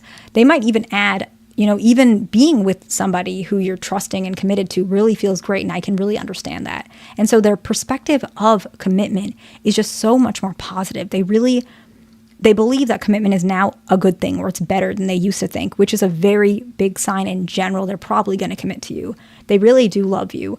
And I want you guys to know that if this is happening, I know you guys, a lot of you guys on my comments, you say, oh, my partner does do some of those things, but you still don't let yourself really accept that they love you. I want you guys to really try to do this, because these are real. I see these things a lot. These are based on things that I'm seeing. I'm telling you that it's very likely your partner does love you. And if you want that relationship, you're already in one that is pretty good. And the very last one is they take more initiative in general, just a little bit. Maybe they contact you more often. They're planning dates. They're asking you how you feel. They're more open to hearing your side. They're initiating more. They're texting you more. Even if they're having a really rough day at work, they're more open to you. They're telling you more. When avoidants do this, it's because you're in their world. They do really love you. They care about you, right? So let's go ahead and summarize this, and then we'll wrap it up. Okay, the first one is that when they do something that they feel could be perceived as harsh or selfish, they take it back, or they try to compromise because they don't want to hurt you, right? The next one is they're more flexible with money around you. Their rigid perspectives as money is becoming more flexible, more softer around you, right? The next one is that they remember details about you, small habits you have that maybe you've never even told them. And it's just something you didn't even realize about yourself, but it's still something that they do. And the next one is their outlook on commitment and relationships are actually more positive. It's changed, right? And the very last one is they take a little bit more initiative. General things, contacting you, planning dates, asking you how you feel. And you're starting to see this, your partner loves you. Today, I wanted to go over a topic about certain things avoidant individuals say to you. That means that you are the person that they want to be with. You're the person that they chose to be with. And you're the person they're probably going to continue to choose to be with. And why do I think this is important? Because individuals who are with avoidant individuals are not very clear about their commitment. Obviously, that's part of the issue, right? They're not clear. They don't say directly, hey, I want to get married in 1 year. Let's do everything we can to get there. I'm sure a lot of anxious, preoccupied individuals would appreciate that. But unfortunately, avoidant individuals are not like that. They do not say stuff like that. In fact, they don't even think that way. They think differently. They think, oh, wow, this person's so accommodating. What can I do for them? Or this person has dealt with me and what they believe their flaws. I want to give more to this person, or I never want to lose this person. It feels amazing to be with this person. I'm so happy, right? That's what they feel is this person. And then probably down the line, they're going to marry you, or you're going to ask them, hey, can we get married, or whatever it is. And they'll say, yeah, right? Not always the case, but that's the case scenario. If they're healing, they're adjusting, and they care about you. They love you. And so what are ways that you can see that without them directly saying, hey, I want to get married in 5 years. I want to get married in 2 years. These are some of the examples. And I think these are very specific. They're not even talking about commitment, but they do show how an avoidant feels about you. And I'm going to explain that in a bit. But I want to mention these are pretty specific to avoidance, not gender specific, but just specific to avoidance. When I talk about avoidance, typically I'm talking about dismissive avoidance or fearful, leaning strongly dismissive, okay? This is not always the case, not a one size fits all, but it's very common. When I'm practicing, I see so many avoidant individuals, so many. And this is something that is so frequently brought up. If I did not make a video on this, I would feel pretty bad because y'all probably want this information. It's very informational. And so I hope that you guys can understand where I'm coming from. But this is not the only video I'm going to make like this. I'm going to make as much as I can every time I see things like this. And the first one that I want to bring up is when they say something like this. What can I do so that you don't think that way about me? So this is typically after you think something negative about them, or you are feeling anxious about something, whatever it is. And they tell you, what can I do so you don't think that way about me? Like, how can I earn your trust? Because I would never do that to you. That's what, if it was more clear, that's what they would say. But that's not what they typically say. What can I do so that you don't think that way about me? So I'm going to give an example, but before I give you that example, I'm going to talk about why this means that you're the one. Because a lot of people will be like, how is this anything? People say this as strangers. Maybe, but avoidants typically don't. Many avoidants could literally care less, just being honest, about how people feel about them or how people feel in general. Not because they have NPD, not because they have a personality disorder, even though some can, right? Anybody can. But I'm saying just a person who just has avoidant attachment issues, it's not because they do it on purpose. It's because when they were a child, they were just literally modeled behavior-wise that you shouldn't think about other people. You have to think about yourself. You have to be very independent. They were reprimanded for thinking about other people, and they have to be themselves. But they don't think about how other people feel. They have to think about how they can be strong, how they can be as individual as possible, how they can be somebody who doesn't need anybody. And so in order to not need anybody, you have to not care about how other people feel. So then if you care about how somebody feels and you care about how people perceive you, to an avoidant, that's a form of needing somebody. They need you to not think this way about them. So this is I know it sounds so silly, but it really means a lot. When an avoidant says, what can I do so that you don't think that way about me? They care about how you view them. It's integral to how their feelings are, because that means they do need you. Whether they admit it or not, it's true. It's actually also the reason why they don't care about other people. I know it sounds so blunt, but it's because of their lack of because they don't care about other people, or they were told to be very independent. That's also why they have that lack of self-awareness, and they tend to be very stubborn, because they were taught you have to be by yourself. You have to do this all by yourself. You're tough. If you don't ask for help, that's a sign of weakness, whatever it is. And so if they listen to other people, that's weak. And so their self-awareness is very low because of that, because part of self-awareness is hearing other people's perspectives of you. But this is clearly the opposite of that. If they're saying, what can I do so you don't think that way about me, feel that way about me, believe I'm like that, they have a need to prove to you something. They have to prove that they're a good person for you. It's very special to an avoidant. Again, I know it sounds silly. I'm just being real with y'all. And so let's say that you're texting, no. How about you think that they're texting somebody, maybe something suspicious, right? Maybe you're afraid they're cheating on you, something like that, and they're not, okay? So the premise of the story is that they're not doing anything, okay? And you mentioned that it's bothering you. They comfort you, they appreciate you being honest, they reassure you, X, Y, and Z, okay? So they did all the good things that they should be doing to their partner who they love, right? And they mention, I'm not talking to anyone and never will. And yes, avoidants do say this. Maybe they don't say it in a nice way. They might say it in a blunt way or a straight up way, but they're telling you, I'm never going to talk to anybody else. I just want you. Otherwise, you wouldn't be here. But after that they make you feel better, sometimes what they might say is, maybe you don't believe them. Or maybe you say, I'm feeling uncomfortable. I'm not sure. Sometimes it's because you're distant. I'm wondering, are you talking to somebody else? Maybe it's like that. And, sometimes you're on your phone when we're talking. And they can say, what can I do so that you don't feel that way about me? Some avoidants want to prove this so badly that they're like, no, just look through my phone, please. Or I'm going to delete Instagram. I promise I'm not doing anything. And some people might be like, okay, that sounds really suspicious. Like, why would they go all those lengths to prove it?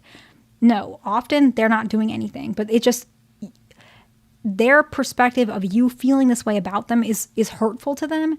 And they don't have much experience with this feeling. And so sometimes it just looks very, I want to say undeveloped, but I don't mean that in a bad way. Just they don't have much practice with this feeling. So it's a little bit exaggerated. No, I'm never going to do that. I'll delete Instagram. Like, I don't even care about this stuff anymore. Or no, just look through my texts. I have nothing to hide. Some avoidants are really like this because they want to do something so that you don't feel this way about them. They're not a cheater, right? That's what they're trying to prove. And so that's why when an avoidant says that, you really are the one, because avoidants don't waste their time on really anybody unless they matter, okay? It's really important that you understand that. The next one is very similar. What can I do to make you understand I hear you? I see this more often with avoidants and anxious, where their anxious partner feels like, you're not hearing me, you're not understanding me. The anxious partner saying that. And the avoidant individual, sometimes they even say it in a frustrated way. What can I say? What can I say? What can I do to make you understand I hear you? I acknowledge you. I'm not trying to dismiss you, even though it might look like it, and they might even be doing it. But when they say this, they care about you, because sometimes they don't have the tools at this time to tell you what you need to hear. So if a partner says that to you, tell them. Yeah, I want to hear you say this to me. Or when I tell you this, I want you to reply in detail. Tell them specifically what you want, and they'll do it for you. And avoidants don't do things for anybody, but why would they do it for you? Because you're the person they want. So tell them. Because avoidant individuals, they don't typically waste their time really on people. So if they're having these moments where they're telling you this, they care about you. So give that credit. And I know avoidant individuals are very difficult. I'm not trying to make this subject more complicated than it is, but I feel like you guys deserve to know this, okay? The next one, which I think a lot of people, I think if you guys watch my channel, you kind of know this one, but in general, they might tell you, I don't like when you do that, it frustrates me.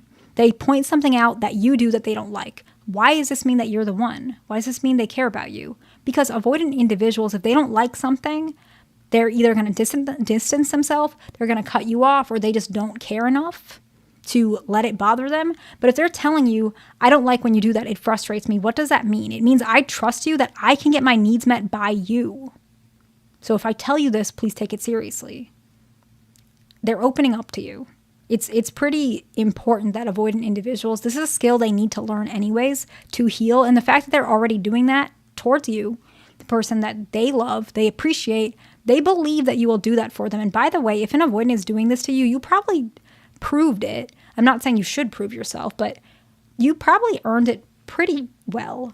If somebody's saying this to you, that means you must be if it's an avoidant, you're a trustworthy person. You must have taken accountability many times. So I just want you guys to give yourself credit. Because if your partner is in this stage of the relationship, you probably put up with a lot. And I'm sorry that it took so long, how the long length it took, but it's a good thing. These are good things. So you deserve to know that if this is happening, you are loved by somebody, okay? The next one is, this is really common. I'm not mad. Don't worry about it. I'm not mad. Maybe just work on it going forward, or don't worry about it. I promise I'm not mad. When they mention I'm not mad, again, more common with anxious preoccupied, it really means they care about you, especially if they are a little frustrated, but they're trying to say, I'm not mad. Let's just work on it and just move on, right? They're trying to tell you this isn't that big of a deal. Like, we're good. We're fine. I promise. And some avoidants even say, don't worry, we're good. Avoidant individuals say that a lot when they're more open to you. Don't worry, like, it's not a big deal. We're good. Let's move on. Like, we're on the same page. I hear that a lot too in couple sessions. Don't worry, we're on the same page. Let's just move on, forget it. And they mean it. They're happy. Like, they are good. So believe them when they tell you these things. I want you guys to understand that I know avoidant individuals can be very complicated, but it's nice to know that somebody does truly love you, especially if you love them. Okay. Today, I wanted to go over something that I thought was very interesting. I have brought this topic up before, but I feel like I get just inspired by other patients that I've been seeing. So we're going to talk about things avoidants say when they love you. And I had a couple patients this week and last week that kind of explained this in session, very interesting, where they mentioned that they didn't grow up, because we're in therapy, so they're more aware. They didn't grow up where I love you was very common. The word I love you. A lot of avoidants did not grow up in a family that said I love you. And even more common with dismissive avoidants, because fearful avoidants, they may have grown up with actually negative words, right?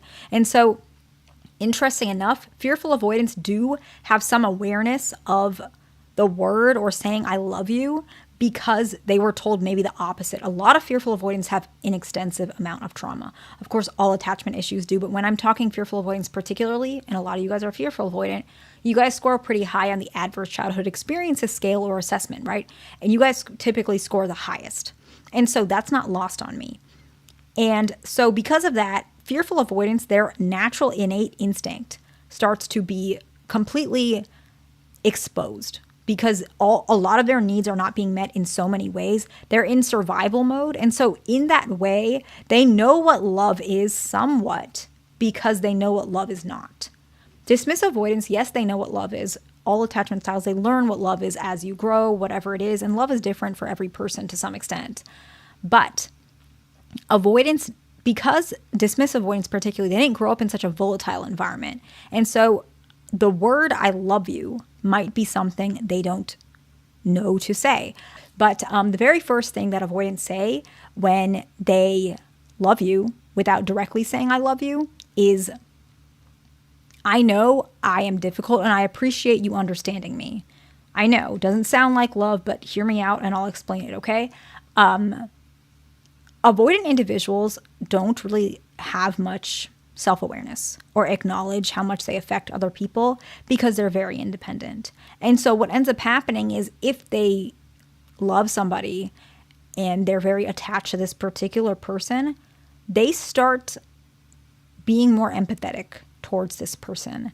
And they start realizing, I'm so difficult for this person, and I don't want this person to leave, and I love this person, and I at least want them to know I hear them. And it's also a sign they want to change as well. I know I'm difficult, and I appreciate you understanding me. Like, I'm happy you're here. I don't want you to leave. And it is a way of saying I love you. Like, I am acknowledging myself. It is a sign they want to change, and they are saying, I do appreciate you. Don't leave.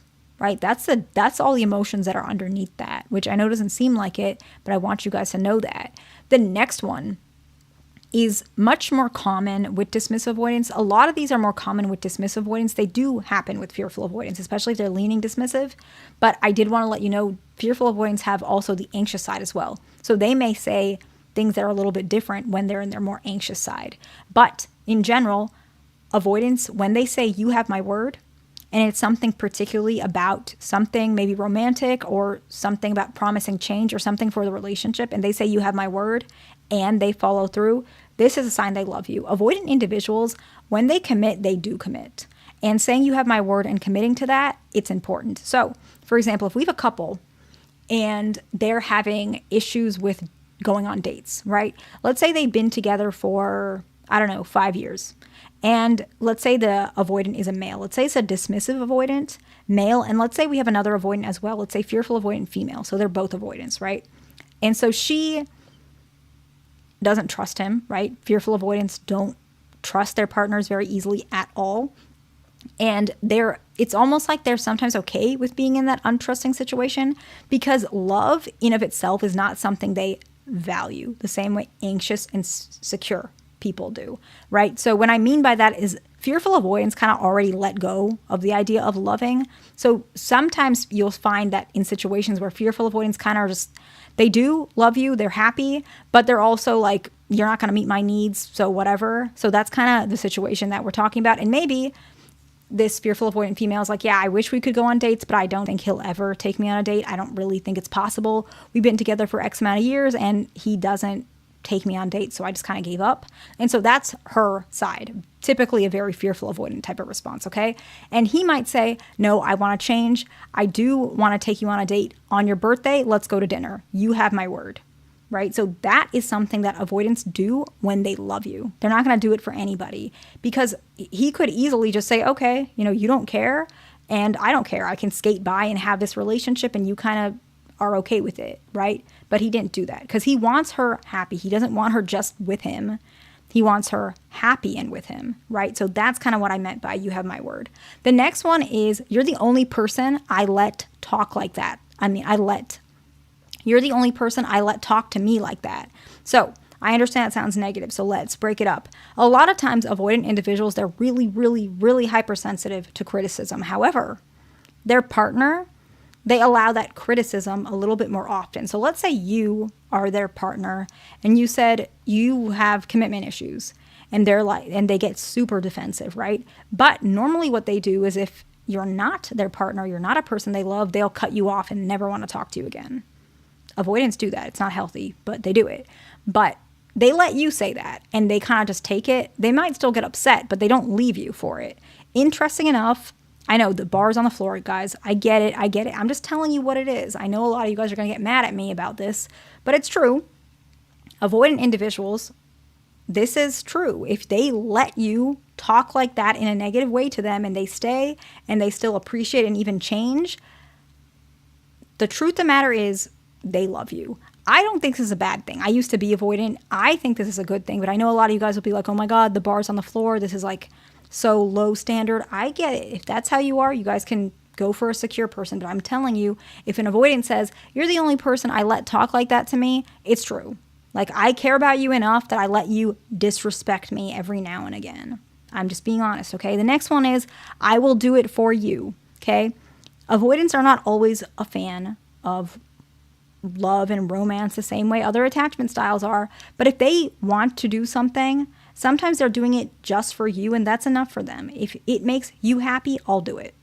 That's all. If it makes you happy, I will do it. That means that they love you. The next one is more common if they love you. It doesn't necessarily mean they love you, but it really is leaning in that direction. I am sorry. Avoidants don't always like to admit when they're sorry, because sometimes they feel like if they admit, I'm sorry, that maybe you'll leave them. Maybe you will make fun of them for their vulnerability. Maybe you'll take it and run with it. So they're really afraid to be put in that position. But if they do apologize, it means that they're trying to say, I'm okay with like exposing all the things I'm afraid of to make you happy and to show you that I care about you. I'm sorry, okay? The next one is you make me feel better, or it might be like I feel better, or that feels good, or I feel better after talking to you. Because sometimes what happens is they might feel like they can't open up to anybody, but when they're with you, they open up to you. They start feeling like you matter. And so any opinion you have also adds to their connection towards you. It helps them to grow mentally, and they know that. And so it could be after them talking to you about something really frustrating at work, which they never open up to anybody. And then after you listen and you comfort them or hear them out or give them solutions, they might say, I feel better, or you make me feel better, or I appreciate opening, like you listening to me. They like you as their sounding board in that connection. This is a very deep sign that they love you, simply because avoidants don't open up to people. And opening up is one thing, but admitting that it feels good to open up is another thing. And that's what I'm talking about. You make me feel better, okay? The next one is I care about you. This is often an avoidance slanted way of saying I love you without using the word I love you. I care about you. You mean a lot to me. I don't want you to leave. Whatever that is, that type of version is how they say I love you. However, the last one, which kind of doesn't fit this category, but I still want to say it because avoidants do say it.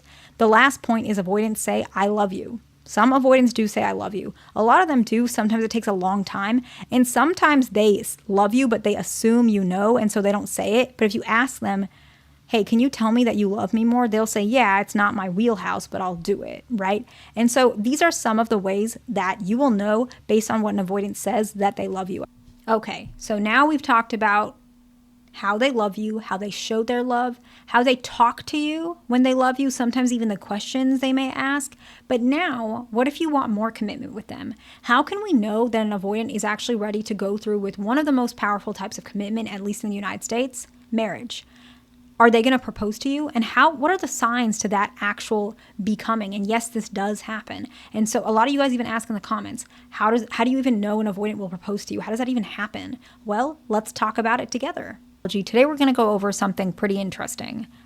You guys were asking about, my job as a therapist, and a lot of times I see couples, and a lot of you guys were saying, how do avoidants even get married? And a lot of times they have a very specific criteria. Probably not shocking to a lot of you guys. So today we're going to talk about some of the traits and criteria in a relationship that helps an avoidant to want to propose and commit, okay? The very first one is consistency. Now, avoidants do prefer relationships that are stable and predictable. They don't like that off and on dynamic. And I know a lot of you guys are going to say, okay, avoidants are the one who are inconsistent. You're actually right about that. I'm not even going to deny that. But typically what we see is once they start really investing in a partner and the inconsistency stops, they want, I don't even know how to explain this because it feels kind of bad to say, they want their partner to remain consistent and almost tolerant of their issues. I'm not saying that's what you should do, but often it's because they feel like they're accepted by you. I saw a couple today that just this dynamic is so obvious. Obviously, I can't share what happened, but there's just so many things I wish you guys could see. I'll give an example because I feel like it would really help, okay? Let's say we have a couple, an anxious, preoccupied female and a dismissive, avoidant male, okay? Let's say what she really is upset about is that she feels like he's taking advantage of her. Let's say that's the issue. And she feels like they haven't been intimate in the bedroom in years. He's in and out of jobs, and she's basically the only one who has a stable job, okay? So very reasonable, very frustrating. He still is trying, so it's not like he's not trying. And he's very ashamed, okay? So Why am I giving this example? He's actually in a really like a situation where he would probably say in session, which a lot of them do, is very embarrassing, right? And usually avoidants, when they feel this way, they actually break the relationship off because they're so embarrassed. They don't want to be seen. So this guy in our example, he's not breaking it off. He's staying with her, but now what's happening is she's kind of shaming him. And what ends up happening is a lot of times she might be very inconsistent about how she feels about the relationship. One day she might be happy about it. Another day she might be picking fights because she's really upset about whatever the dynamics are that are happening in their relationship. But when she's doing that, he actually feels really unappreciated. He feels like the relationship is not steady and it's not predictable. Whereas he needs that steady, predictable relationship so that he can do whatever he needs to do to become more stable. I'm not saying you need to be with him if he's not treating you right or whatever it is, but usually avoidants, when they're in this type of scenario, this example I'm giving you, they do break up. Often they do, because they don't want to be seen this way. But if he's still showing you a lot of his flaws, interesting enough, that is probably when the avoidant partner needs you the most. And this is when you need to let them be themselves and you be consistent to let them leverage off of that as a relationship, right? As a team, so that they can give you and themselves what they need for this relationship. I don't know if that made sense, but that's what I mean by consistency. You being steady and predictable really does save so many of these relationships. And once that storm has passed, very often, I wish I could tell you how often it is. This is usually when they say, okay, I don't need anybody else. Like, even if I never said I wanted to get married, I'm going to marry you, right? Because they feel so appreciated. It's really hard for the, let's say, anxious, preoccupied partner. So I'm not denying that. But it is something that if you guys really, really do want to get married to your partner and you feel like that scenario is similar, maybe you could try that and see what happens if you guys want to. It could help. The next one is concluded disagreements, or at least putting them on the back burner temporarily, okay? It is essential typically in these relationships for disagreements to not be a repetitive cycle. Space between discussions can allow the issues to actually build trust. Let's say we just talked about this example. In avoidant, he's in between jobs and you want him to get a stable job because you are worried that he's going to take advantage of you. You don't know what's going to happen. You're afraid that you're going to always be the one paying bills, even though he's paying his bills. You're just afraid that it's going to turn out to where maybe one day he won't have a job. A lot of negative thoughts in your head, okay? Instead of reintroducing this issue over and over and over again, let it rest. He knows what's bothering you. You know what's bothering you. Now let that time process and see. Give it 6 months. Give it a year, depending on the issue, right? Depending on the issue completely. And see your partner change, but let them know what you feel and where you stand. That doesn't mean don't say anything. Say something, even a couple times. But once you feel like you're kind of hitting a wall, give it a break and come back. This is very essential for these relationships. The next one is feeling accepted. Avoidants need to feel accepted the way they are. Doesn't mean that you're not going to ask them to change. They're going to ask you to change too. But you want to make sure their efforts of change is fostering a secure connection, meaning that you appreciate them for who they are and who they're going to be. You like both. When you ask for something, it's because you see them for who they are and who they can be. You see that side of them, maybe they just don't. And so you're appreciating them. You know, I appreciate how hard that you're working to find this job, for example. And I'm very grateful. I know you're very hardworking and I know you're trying your best. You accepted them. That doesn't mean you're saying, hey, don't get a job, but you are accepting them, okay? The next one is acknowledging efforts. Very similar, right? You make them feel accepted and acknowledging efforts. They usually work hand in hand, right? I acknowledge that you're searching for that job. I appreciate it. I appreciate that you make me coffee every morning. I appreciate that you made me a cake on my birthday cake, right? Whatever it is, you kind of reinforce the sense that they add value to the relationship. The next one is that you take accountability, okay? When you take accountability for your mistakes, it actually eases their fear of imbalance. A lot of avoidants actually believe that they're going to be the one that is stuck taking all the accountability because they know they're not, they know that they're not doing the best to you. They want to, but they don't know how all the time. But when you take accountability, it actually eases their fears and makes them less likely to run away from the relationship. Also makes them more likely to take accountability and commit to you, right? The next one is we want to take a break verbally expressing this, okay? From very high pressure topics, okay? We talked about concluding disagreements, kind of mentioning, like repeating it and then seeing what they can do. But this one's a little bit different. Let's say the high pressure topic is you guys have not had intimacy in the bedroom. That is a very high pressure topic to avoidance because they don't like that they're doing that. I'm telling you they don't, okay? Mention that you're not sure if it's ever going to happen and you want to take a break from thinking about it, and maybe even you guys want to take a break from doing that. Often this allows them to feel like, okay, I don't need to worry about me trying to be in the mood to be intimate with my partner because we're taking a break from this topic. So you guys are not, you agree, okay, we're not going to have intimacy, let's say, for example, okay? Once you do that, the avoidant partner actually feels like they're able to process whatever's bothering them, okay? So you guys equally agree, we're going to take a break from this. This actually reassures that the relationship is stable regardless of their flaws. I know it sounds strange, but that's exactly what you just reinforced, which is a good thing. It reassures the partner that you love them for who they are. It does a lot of the things that they're looking for in a relationship. You say, basically, I accept you even if you're flawed. You're not saying that directly, but that's what it is. A lot of times avoidants have this wound of defectiveness, okay? They actually even say the word defective. They feel defective. They're not. They're perfectly fine individuals. We all have issues. We all have defects, right? And it's a perception. But when you say that to them, they actually feel like they're not defective and they become more attached to you because you see something in them that they don't feel or see in themselves all the time. And so you give them a more positive image of themselves. Clear communication is the next one. Direct communication about feelings and expectations, not repetitive, not harsh, but just direct, can help their partner, the avoidant, understand what you want without having to guess. And the last one is how would I even say this? You support them without reprimanding them. I was trying to say non-reprimanding support, but I don't even know if that's a word. Whatever. It would be that when the avoidant opens up about something, that you can still have your opinion, but you don't reprimand them. Maybe they open up and say, in my past relationship, I wasn't comfortable with intimacy. After a couple years, we just stopped for many years and they cheated on me. Let's say that's what they opened up. You don't reprimand them. You say, okay, it sounds like they were, your ex was feeling X, Y, and Z, and you must have felt really devastated. I'm really sorry. Whatever it is, you give them that support. You open up to them. You give them your vulnerability. They give you their vulnerability, and it's a safe space, okay? So let's summarize.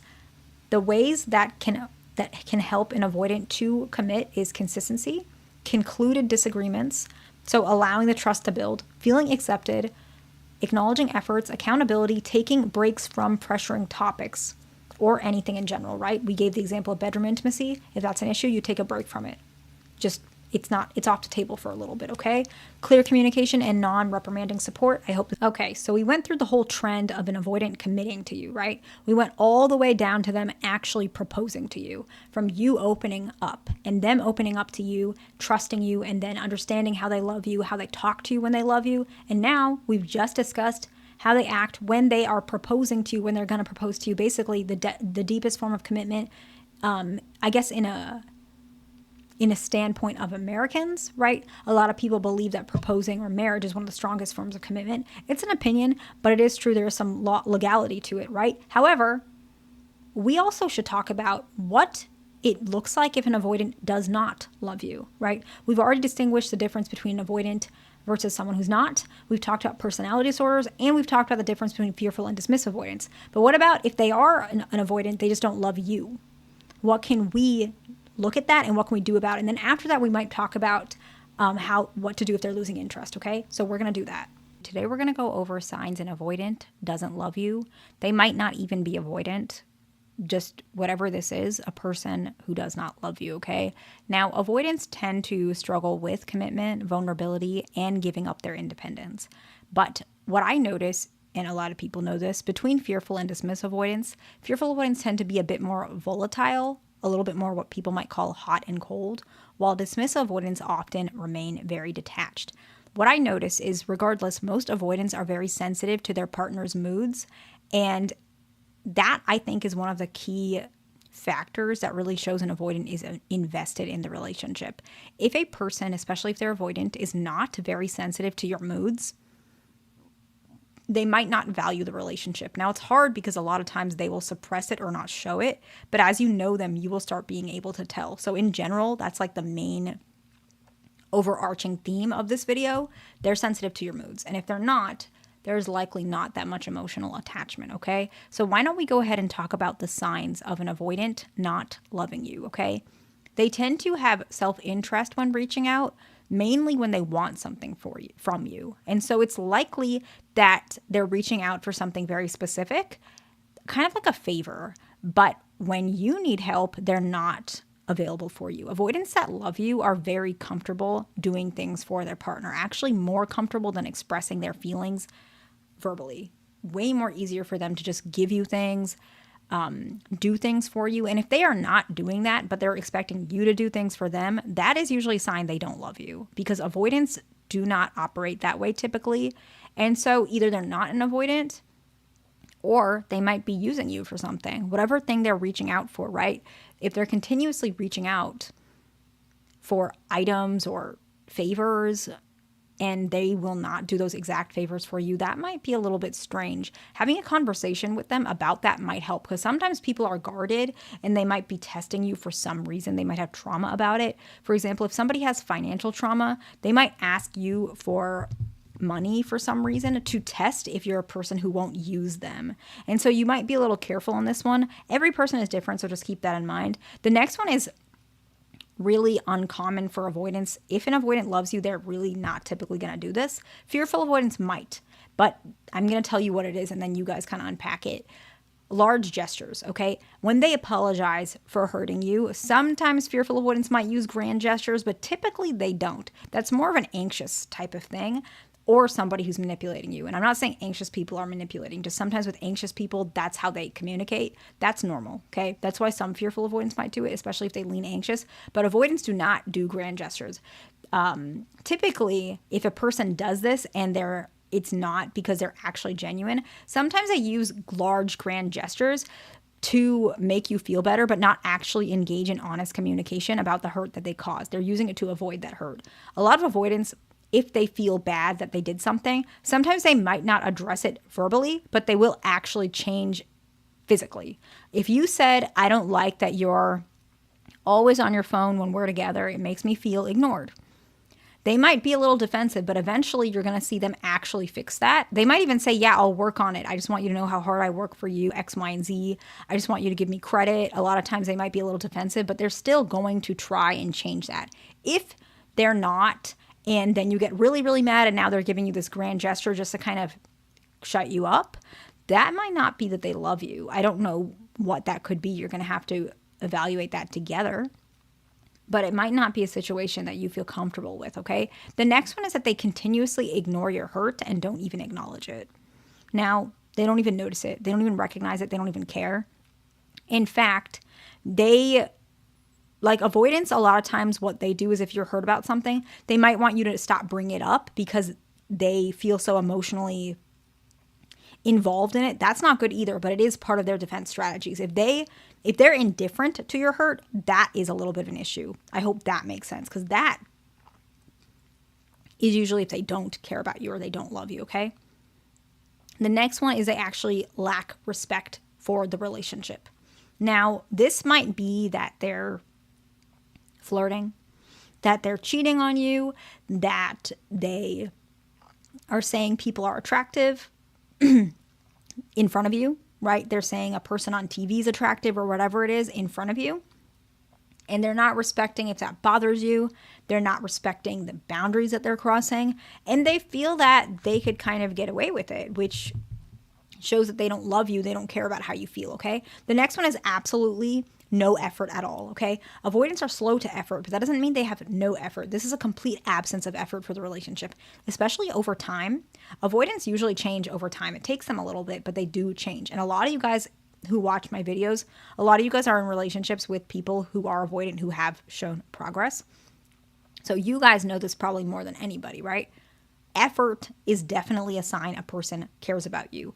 If they're an avoidant, especially if there's no effort at all, even over many, many years together, especially after many years together, this is probably a sign they don't love you, okay? Effort is one of the most strongest sense of where an avoidant shows their love, because it's really hard for them to want to change. They're very stubborn. They're very resistant. They don't like giving because they're afraid to be taken advantage of, and they're afraid to be controlled. They're afraid to be called a failure, whatever it is. And so if they put that effort, even if it's a little bit, it's a huge thing for an avoidant particularly. So if there is none, they might not have feelings for you, okay? The next one is actually fast initial progression. A relationship that starts with rapid intimacy but then declines might show a sign of insincerity, because most relationships with avoidance that signify real, true foundational love, it actually goes the other way around. It's very, very slow in the beginning, and then slowly you start seeing progression. Whereas this relationship we're talking about, hypothetically, it's very progressing and then it just drops down. And very much the opposite of how avoidants actually show love. The next one is actually similar. You start seeing distance over time instead of slowly growing close over time. With an avoidant, the relationship in of itself, like preemptively or prior to actually developing a very strong foundational love, in the beginning, it might be a little bit emotional or loving because they're not actually their real, genuine self. Just like how a lot of people, they might, be a little bit, they wear a mask in front of people they're not close with. That's how relationships are in the beginning with avoidance, like maybe the first couple of months. That happens. I've made a video on that. But when I mean over time, the relationship is distant, it means that as the relationship progresses, you see a lot of maybe behaviors that weren't there before that start showing up in year 2, year 3, year 4. Whereas for avoidance, the beginning couple years are actually much more distant, but as time goes on, it's closer and closer and closer, right? So it's actually the opposite, okay? And the last one is that the communication breakdown is so prominent that they are unaffected by what you're saying, to the point where it's almost like a disinterest. It's not they're detaching or they're over emotional or they're pulling away. This still shows a sign that they are emotionally invested. Remember, I talked about the main way you can tell an avoidant loves you versus when they don't is that emotional investment. If they have no emotional investment, it's just, right off their shoulders, rolling right off of them, that could be a sign that they actually do not love you. The communication is extremely one-sided, to which they don't even show a negative reaction between you. It's just disinterest or detachment, okay? And so let's go ahead and summarize this, and then we're going to wrap it up, okay? The first one is they reach out for a favor, but they don't do that favor for you, okay? So self-interest. The next one is large gestures instead of honest communication. The next one is ignoring your hurt to the point where it doesn't affect them, okay? The fourth one is lack of respect for the relationship. The fifth one is no effort at all. The sixth one is fast initial progression. The seventh one is growing distant over years together. And what number are we on? I don't even remember. And the last one is the communication breakdown is to the point where they show absolutely no desire to hear you out or no emotional effect towards any disagreements you have. It's almost like there's no disagreement. Nothing. They don't care about it, okay? So we just went over signs that they might not love you.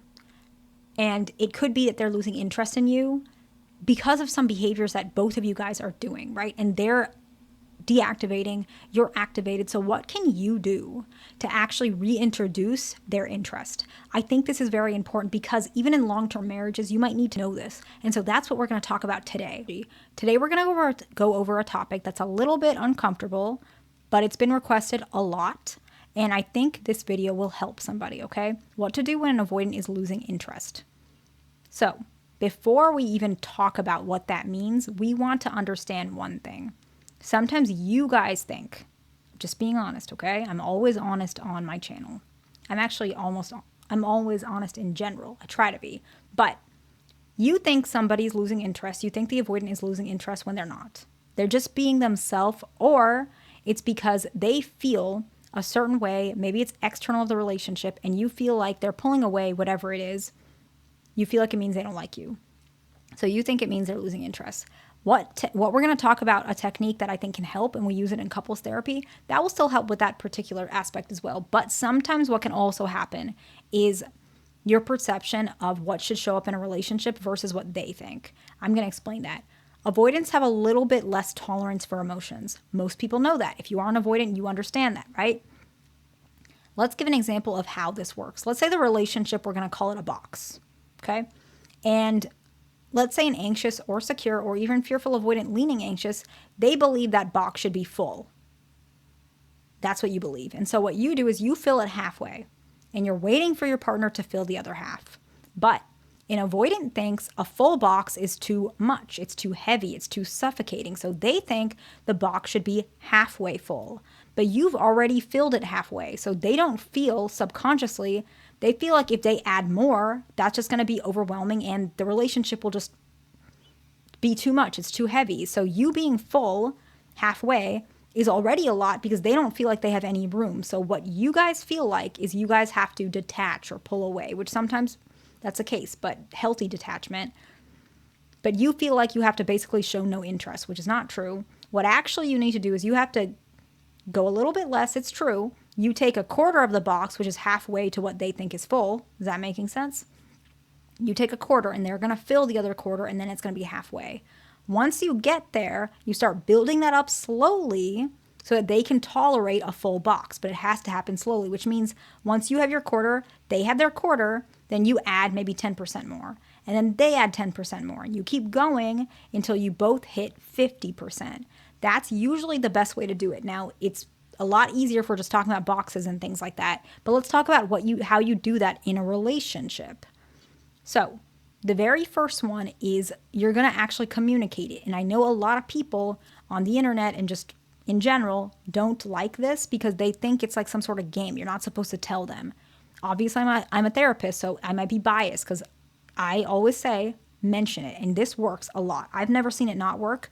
But again, a lot of the patients that I work with, they want to be in therapy. They want some change, okay? Or their partner dragged them there, but still, there's still some percentage of them wanting to change. Otherwise, they wouldn't even show up to session, okay? The first one is you want to mention you want to work on yourself for being less reactive. I'm not saying you're reactive. I'm just saying from the perspective of an avoidant. Remember, we talked about the box example. You might be more reactive than they are, right? And so for you, you might think you're not very reactive, but their perspective is maybe you are a little bit more reactive than they would like because it's hard for them to keep up with you. It's not an offense towards you. It's just their slow processing towards emotions. So you verbalize, you want to work on being less reactive, right? You just want to tell them. For an avoidant, why is this so important? Because it shows that you're willing to meet their needs and therefore it reintroduces their interest in the relationship. They're already feeling appreciated. So that's the first thing, and that's why this is the most important. You want to tell them this. The next one, of course, actually this is part of the first one, as whatever you guys want to call it, you actually do that. You do practice working being less reactive. And a lot of times what avoidants will do is sometimes if it's too much, they will tell you because they're already feeling like very safe and appreciated. They might say, hey, don't do too much of this. Don't swing the pendulum on all the way on one side. Go in the middle, right? They might actually literally tell you. But you want to mention it in a way where it's something that both of you are doing it collaboratively, okay? So now you're trying to be less reactive. The next step is you're practicing doing that, and then you check in with them. This part is important too. You say, have you noticed a difference? Have you noticed a difference with my reactions, my emotions? How are you feeling? They will tell you, in all honesty, hey, I think it's a little too much. I feel like we're not talking as much. And listen to that, okay? Lean in a little bit more. They're saying, yeah, it's perfect. How do you feel? Then you mention, it's a little new for me, but I feel like I like it. But do you think that what you can do, because sometimes this helps too, only depending on how you're comfortable, if it feels a little distant for you, maybe you can say, can you check in a little bit more often? Because that'll make me feel better to even it up. They might say yes, they might say no, but it's worth a shot, okay? So you mention, have you noticed a difference? Kind of gauge where that is. And then after this step, what you do is, if you mess up, because you will mess up, you mention that you're disappointed in yourself or whatever your communication is. Maybe you feel bad and you want to keep going and you want to continue your goals. This is helpful because this is how avoidants feel inside. I don't know how to explain this, but I'm trying to. The technique that I'm mentioning is how avoidants behave. This is how they act. This is exactly what they think like, even if they don't realize it because it was imprinted ever since they were young. But this is how they behave. And so this is extremely palatable to them. You mentioning that you feel disappointed can really help, but I don't want to put words in your mouth, but that will really click to them because it makes them feel like you really care about this. And then as you continue doing this, you can check in or you can decrease that checking in. And what's going to start happening is you're going to see your partner become genuinely very happy and they'll be more open and loving. And this will help you be less anxious. I'm not saying you're the only person that has to do the work. I'm just saying if you really feel like this person is slipping and you don't know what else to do and you're scared, this can really help. This actually helps saving a lot of marriages or techniques to which they're feeling like they don't know what to do with their partner and their partner has no idea why they're feeling so detached and why because they don't know. Implementing this immediately starts shifting things. And what ends up happening is the anxious, preoccupied, or fearful leaning anxious does actually get their needs met a lot easier. The reason why a lot of people don't like this is because usually they feel like, why should I have to be the one to change first? The reason and the answer to that, which a lot of you guys won't like, is because you have more interest in the relationship originally. Avoidants, they're not interested in connecting with people as much as you are. That's part of their issue. Like, that's just what it is. Some people have issues. It's not a bad or good thing, but that just means you got to do what you need to do. It doesn't matter who goes first. I don't believe in stuff like that. Whoever does what, the relationship is for both you guys. You both will reap the benefits of doing this. And so let's go ahead and summarize, and then we're going to wrap it up, okay? The first one is you want to mention that you're working on being less reactive, okay? It'll really help show interest. Avoidance, this will just make avoidance really happy, okay? The next one is, of course, you practice doing so. The third one is you check in with them. Have you noticed a difference? Take what they're saying as a goalpost of where you go next, right? And you don't want to always keep continuously checking in, but it can help, okay?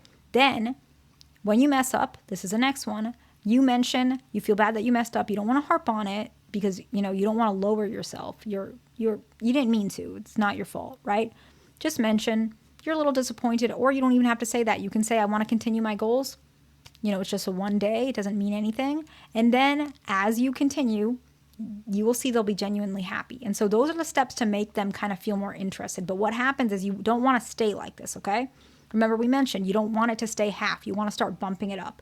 As they start becoming happy and more stabilized, what you do, now that we summarized it, in general, what you do is you start asking for a little bit more of stuff. Maybe you say, I want to hold hands when we go to the park. Ask them. If they say no, which most of them will probably say yes if you guys are in a long-term relationship, do that. Ask them more tangible things. Ask them to pay for something for you. Maybe you want new nail polish. I love nail polish. I have so many. Ask them to buy some nail polish for you. Ask them to buy mascara. I also love mascara, so these are the things on my mind. But whatever you guys like, buy things that you like. Ask them to do something, contribute.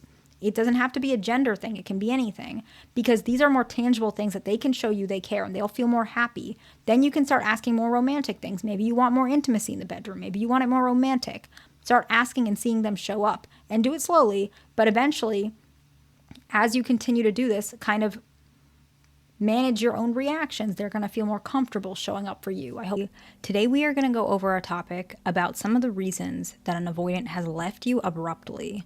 A lot of people term this as the word discarded. I will say personally that's not my favorite word, but I will say that because it helps people feel more understood. I think that's a little bit degrading or a very negative term, but I imagine that's how you feel. Maybe you do feel discarded, so I can respect that word for y'all.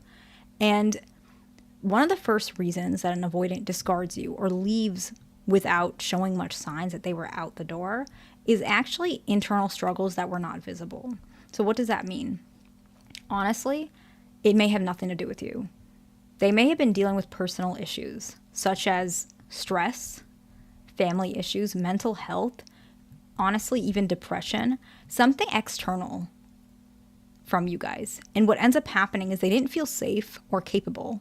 Honestly, part of it is also their self-esteem of the capability of being, vulnerable. And so the avoidant may have kept everything internal until basically they snapped and they realized they couldn't handle it anymore. So let me give an example that's very, I feel like it translates well for anxious preoccupied, okay?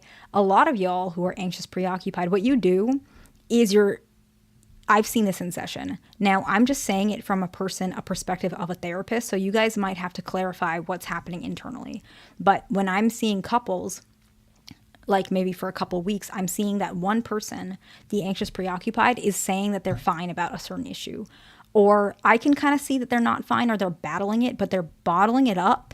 And the avoidant partner has genuinely no idea that this is occurring. I mean, this happens very often. And then what happens is after a couple weeks, even a couple months, this particular issue, they basically explode about it emotionally. Fearful avoidants do this a lot too.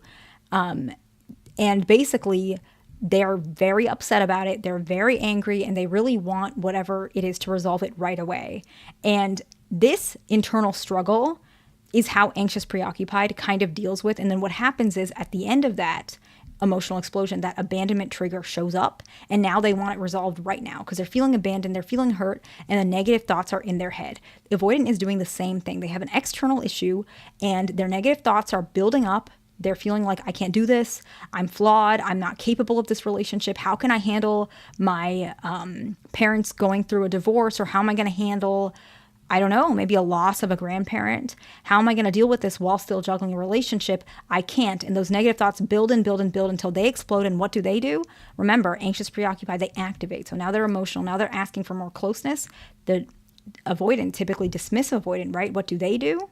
They deactivate. They're pulling away from closeness. So it's the exact same thing from a logical standpoint or a logistics standpoint, but it just comes across very differently. And so if this happens, it's very, very likely that they will reach out again once this issue is resolved, or you can reach out again and you can rekindle that relationship, okay? The next one is that they actually felt like they were inadequate or not good enough. And it might not even be you, but this one happens a lot. And truthfully, I literally just had 2 sessions yesterday that this was starting to show up. And I'm going to explain it because a lot of you guys don't even realize avoidants feel this way. And so you end up triggering that, which just makes it worse. And I don't want that for you, okay? And so the most common reason this shows up, the inadequacy in a relationship, is they actually feel like that they're not good enough to meet your expectations, okay? Emotionally, maybe financially, anything. And they might admit it, they might not. If they're very unhealed, they might not even know. And then it builds up and they leave. And this is even more common if y'all have fights often, right? If you guys have disagreements often, they actually, they might take that as, okay, I'm making this person so miserable, I have to leave. And that's literally the next point, but I'll get into that in a little bit. So they're feeling inadequate, okay? And they're feeling like they couldn't meet your expectations. This is the second point. And I'm going to give you some examples based on things that I've seen in session all the time. So let's say we have a couple. We have an anxious, preoccupied female and a dismissive, avoidant male, okay? This is while they were in a relationship prior to the discard, right? She feels like she's asking for very less. In her mind, she's like, okay, she had a bad day, let's just say, a very bad day, and she's feeling depressed. And she sends him a text message, I'm feeling really sad. I really need you right now. Could you come over for an hour or 2, and can we just cuddle and watch TV? And let's say he just came back from a trip from his, I don't know, he went to see his parents, or he went to see his mom, okay? And he's very tired. And on top of that, maybe he's got to do something, help his friend move. So he's got a lot on his plate is all I'm trying to say. Who cares about the semantics or the details of it, right? I don't think it's that important. It's just an example. But something is making him very busy. And so he has a reasonable reason, but he's got nothing particularly at that time. But what he's saying is, I'm just really exhausted. Tomorrow I have to wake up really early to help my buddy move. And I just came back from this trip. I don't think that I can do that. And then she feels very rejected because she's like, it's literally just an hour. I'm feeling really lonely. I'm feeling really anxious. Is there anything that you can do? And they get into a fight, right? And what ends up happening is this is a reoccurring fight in the relationship, let's just say, where she has an expectation and he is saying, I can't do that for X, Y, and Z. And he feels like his version is reasonable. And she feels like she's being reasonable. And to be honest, if you're an avoidant, which I used to be, and my partner used to be an avoidant, I can really understand his side very well, because when I used to be that way, that was a very reasonable reason. Like, saying I'm tired is not like a cop out, it's real, right? And then I'm sure a lot of anxious, preoccupied, or people who used to be anxious feel that way too. It's like, I'm not asking for a lot. Like, you don't even have to come for an hour. Just come for like 5 minutes and hug me, or call, like something, meet me in the middle somewhere, but you're just saying, no, I'm tired. And so both people feel very reasonable. So what ends up happening is he feels like he's in his right mind. He feels like, I'm not asking for a lot. I'm just asking to just like relax a little bit. I can't right now. So he thinks, okay, the way I am naturally can't meet your expectations. Let me just leave so that I make it easier for you, because I'm hurting you, right? That's what it is. I'm inadequate. I'm not good enough for you. It doesn't seem like you like me because all I do is make you cry. I'm not worth it. I'm not worth it for you, right? Like, I should be alone, right? And they get in their feels. Avoidants do that all the time. I'm meant to be alone. And sometimes they even do it in an arrogant way, but it's like, it's just a mixture. I admit avoidants have their own complexities as well, right? They're just not, they don't feel like they're good enough. You could do something better, then go get somebody else. This is the way I am, right? They might say it like that. The next one is they feel like y'all fight too much. Just in general, they can't handle the fighting. They don't know what to do. They don't know how to resolve it. They're not sure what the solution is. And they feel like all they're doing is making you unhappy, right? You just fight too much. The next reason is they feel like they tried to leave you before, but you agreed to work on it and nothing changed. And now they feel like if they try it that same way, you're just going to drag them back in. And no, I'm not saying you do that. That's their perception. That's their lack of communication. I'm admitting that, okay?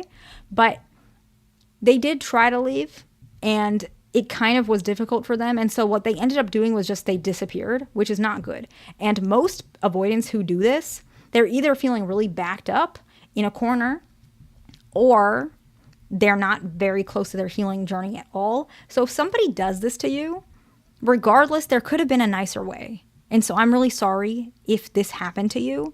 The word discard is a very strong word, but I'm sure you guys feel like that. So I'm very, very sorry if this has happened to you, by the way. The next one is they feel like you guys just have different core values. And they feel like the long-term goals, beliefs don't align. And let's say you guys were not very serious or not together for very long. They might feel like it's just better to just cut it off, because they feel like they're not going to be able to operate in a relationship like this. But you might have felt like the relationship was very important, even if it was a couple months, a couple of weeks, maybe even like 7 months. But they felt like it was not that important. So they felt like it was fine to just cut it off. And it wasn't fine, not to you, but that could have been a reason, okay? The next one is they actually felt pressured to change. And they basically felt like they either have to choose between themselves, like who they are, or you. And most avoidants, just gonna be honest with you, especially in the beginning stages, they're gonna choose themselves 11 out of 10 times, because in their mind, the only person who's ever been there is themselves. Let's say they're 22 years old. They've had their own back for 22 years. And let's say you guys have been together for a year. Basic math, they're gonna choose themselves. 22 years versus 1 year. However, as the years go on, that 22 years, 24 years, 25 years does not matter as much if you're 4 or 5 years, because they start recognizing that the relationship, a person in their life, actually does feel pretty good. But that's a topic for another day. What I'm saying is they felt pressured that they had to change who they are, and you didn't accept them. Right. And so one way to manage this could be, if you feel like this is an issue that you have, and I make so many videos on this, you can just click like almost any of my videos. I have some instructions how to do that. But in general, let them go on their timeline a little bit. And then when you guys get a little bit closer, then you start introducing opportunities for change. Okay. And I would say this last point is basically a summary of pretty much all of these. The main reason that avoidants just leave out of nowhere is truly this, okay? Most of the reason has this variable, but I wanted to keep it separate in case this is the only variable. Sometimes they thought that leaving would hurt you less. And they thought leaving, like just a complete cutoff, would make it more easier for you, honestly. They literally thought they were doing you a favor. And I know you guys are going to say, no, they're just doing themselves a favor. It's easier for them. I don't agree with that. While some avoidants do that, for their reason, most of the time it's not. They would have been fine with that conversation, but they were going to see you cry. And they feel like when you're crying, they're adding hurt to you. They don't realize that that's an opportunity for them to change. They don't see it like that at all. They're seeing in their mind, it's like they're emotionally like punching you. Like, why would they want to do that? Why would they want to add more hurt to you? That's how they see it. I don't even know if that made sense, but they thought they were doing you a favor by basically just disappearing off the face of the earth because they hurt you so much. They're so bad at relationships, right? That's their narrative. They deserve to be alone. They're independent. You deserve someone better. You should be with someone who can treat you right. And so they thought, okay, you don't need another second of me. Let me get out of your life and let you live your life. That's really a lot of times how they feel. Today, let's talk about how an avoidant acts when they feel remorse for hurting you. And we're going to break it up, the remorse for unhealed avoidants or less healed. And then we're going to talk about how avoidants who are healing show remorse because it is different, okay? And then at the end, we're going to summarize it really quick and then we'll wrap it up, okay? So let's just jump right in. Unhealed avoidants. How do they act when they feel remorse for hurting you? Usually, they're actually avoiding the discussion.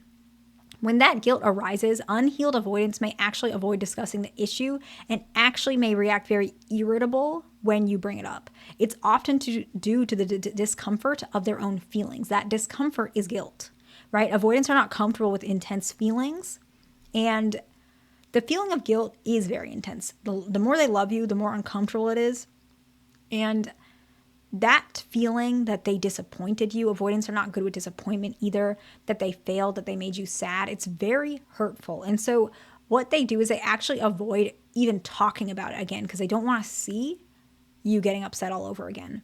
Or they just don't want to feel that feeling. Usually it's both, right? And so that's why they avoid the discussion. A lot of times you guys might perceive this as they don't care.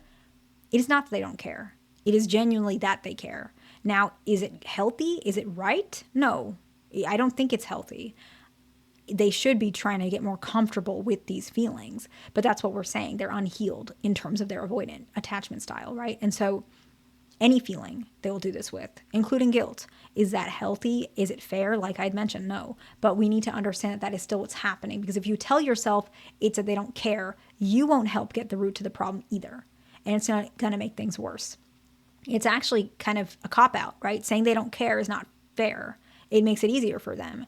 They do care. They need to start accepting that, okay? The next one is downplaying the events. Oh, this is so common. I see it in couples therapy a lot, okay? They minimize what actually happened, and it stems from that guilt. It also stems from failure. If they admit, I actually did do, X, Y, and Z. You know what? I did yell at my wife, but it wasn't that bad. She was annoying me all day, right? I feel guilty that I yelled at her. I shouldn't have, but at the same time, she shouldn't have been asking me 3 or 4 times. They downplay that event. When in actuality, the wife might say, I've been holding this in for months. I've been waiting to have this conversation, but he's always so on edge. I never know what to say. And then immediately, I feel like I only said it once or twice. He just got upset. Then he stormed off. And then I got frightened. And he's like, I didn't mean it like that. I didn't storm off. I was trying to get space. When in actuality, in her mind, she was like, no, you seemed like a lot. I was actually scared. And I'm not saying you guys should tolerate or cope with this, but I'm just giving an example that might show up in therapy, right? He's downplaying it. Where in actuality, sounds like to me, that was pretty serious, right? It's like, that was pretty scary. And he probably feels horrible. I mean, usually when you kind of process these things, he starts admitting, like, I feel really bad. I don't want to be this way. It's wrong that I yell at my wife. He'll start saying that slowly. And he might start by downplaying it, okay? The next one is he might make excuses, or she, but I was just talking about this example. Unhealed avoidance might create excuses for their behavior rather than owning up. This is to deflect the focus from their emotions that they're finding difficult to handle, okay? They're not deflecting on you, even though sometimes it can come out that way. It's because they really don't like feeling this emotion, so they're doing like everything to just get rid of it, right? And so let's go ahead and go back with that example we talked about, okay? Dismissive avoidant husband, maybe it doesn't matter what her attachment style is, okay? He yelled. She got hurt. She felt bad. She was bottling it up because he seems to be very sensitive about bringing things up, okay? And now he's going to make excuses. Well, I feel like it's a way she brings things up. And maybe he's right. Maybe it is a way she brings things up. But that's not no matter what, you don't have to yell at her, right? So he's making excuses. He's saying, she could have brought up a better time, or it was right when I woke up. That's not fair for me. And he could be right. But that you're still sorry you did it.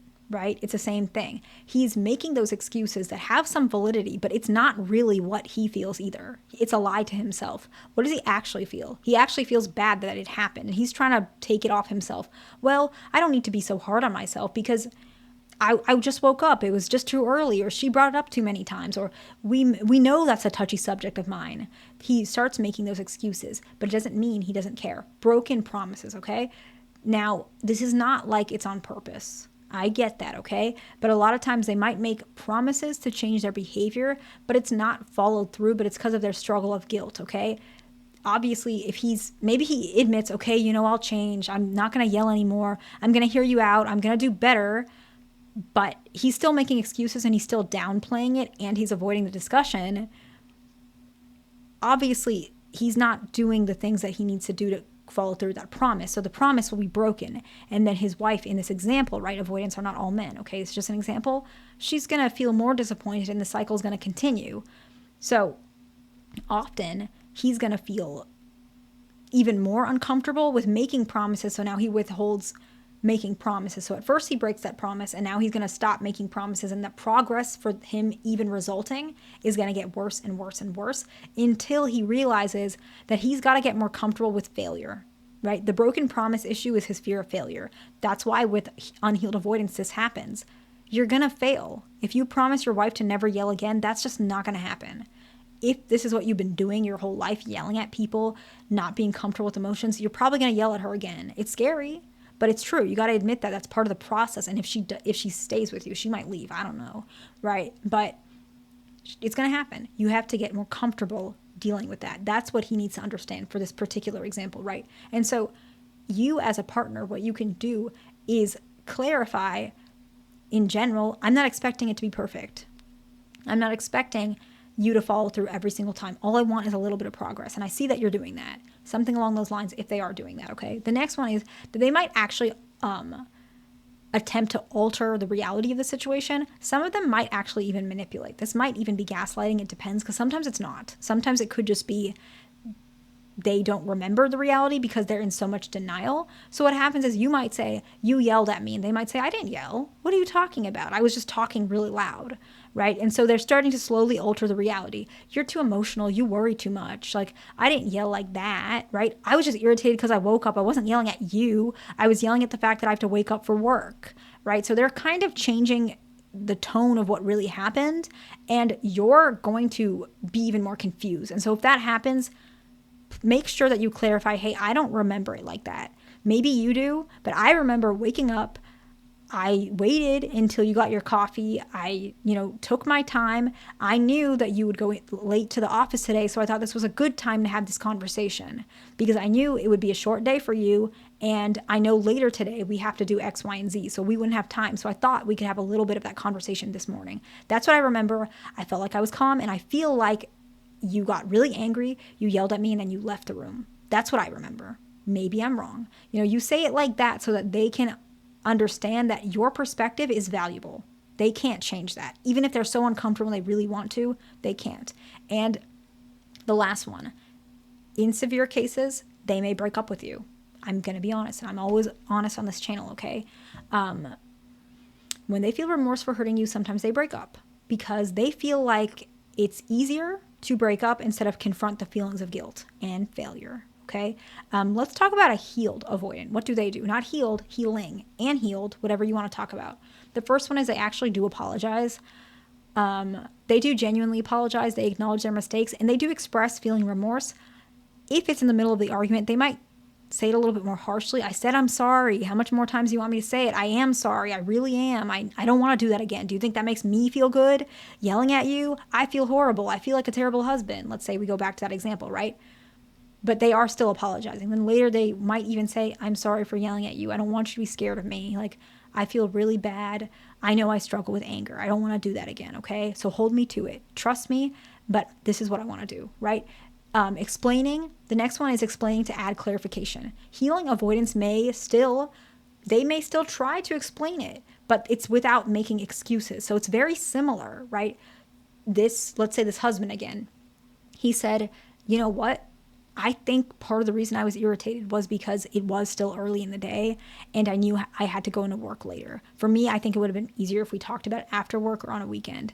I do think that's part of it. That doesn't mean it's right that I yelled at you, but I also want you to know I think a part of it was that. I think next time what we can do, and I'm still going to work on my anger, but next time what we can do is maybe bring up this conversation after work.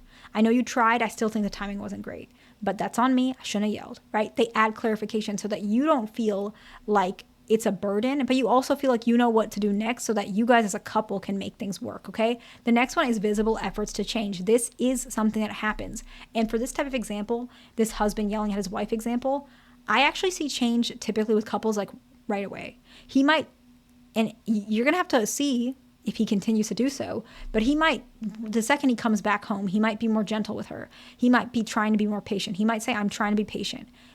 I'm trying. He might be more affectionate. And it's not because it's temporary. It's because he's saying, I don't want you to be afraid of me. I am here. And you continue to watch. Is this improvement continuously going through as a commitment?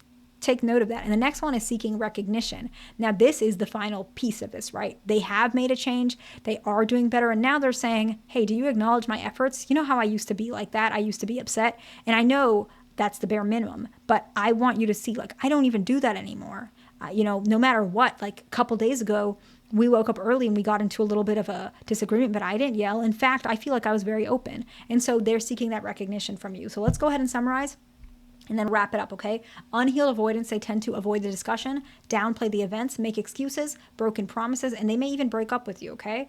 However, healing avoidants actually may apologize. They may try to explain to add clarification. There actually is visible efforts of change and you can see it. And after they make some change, they want to and they expect recognition. We've talked about a lot of things today, all the way up to possibly them leaving you even. We've discussed if they're guilty. We've discussed if they have not reignited their interest towards you, even if you tried everything. So let's say the relationship has been dissolved, but that's not always the end of the relationship. How do we know an avoidant is not over you? Let's talk about that. A lot of you guys have been bringing up in the comments about either being broken up with your partner or your ex, or you guys are like long distant, or there's a lot of breaks in between when you all see each other. And a lot of you guys are wondering kind of if your partner cares at all as much as you do, or if they miss you. And so today we're gonna kind of look at all of those questions that you guys have and put it in a video for you guys.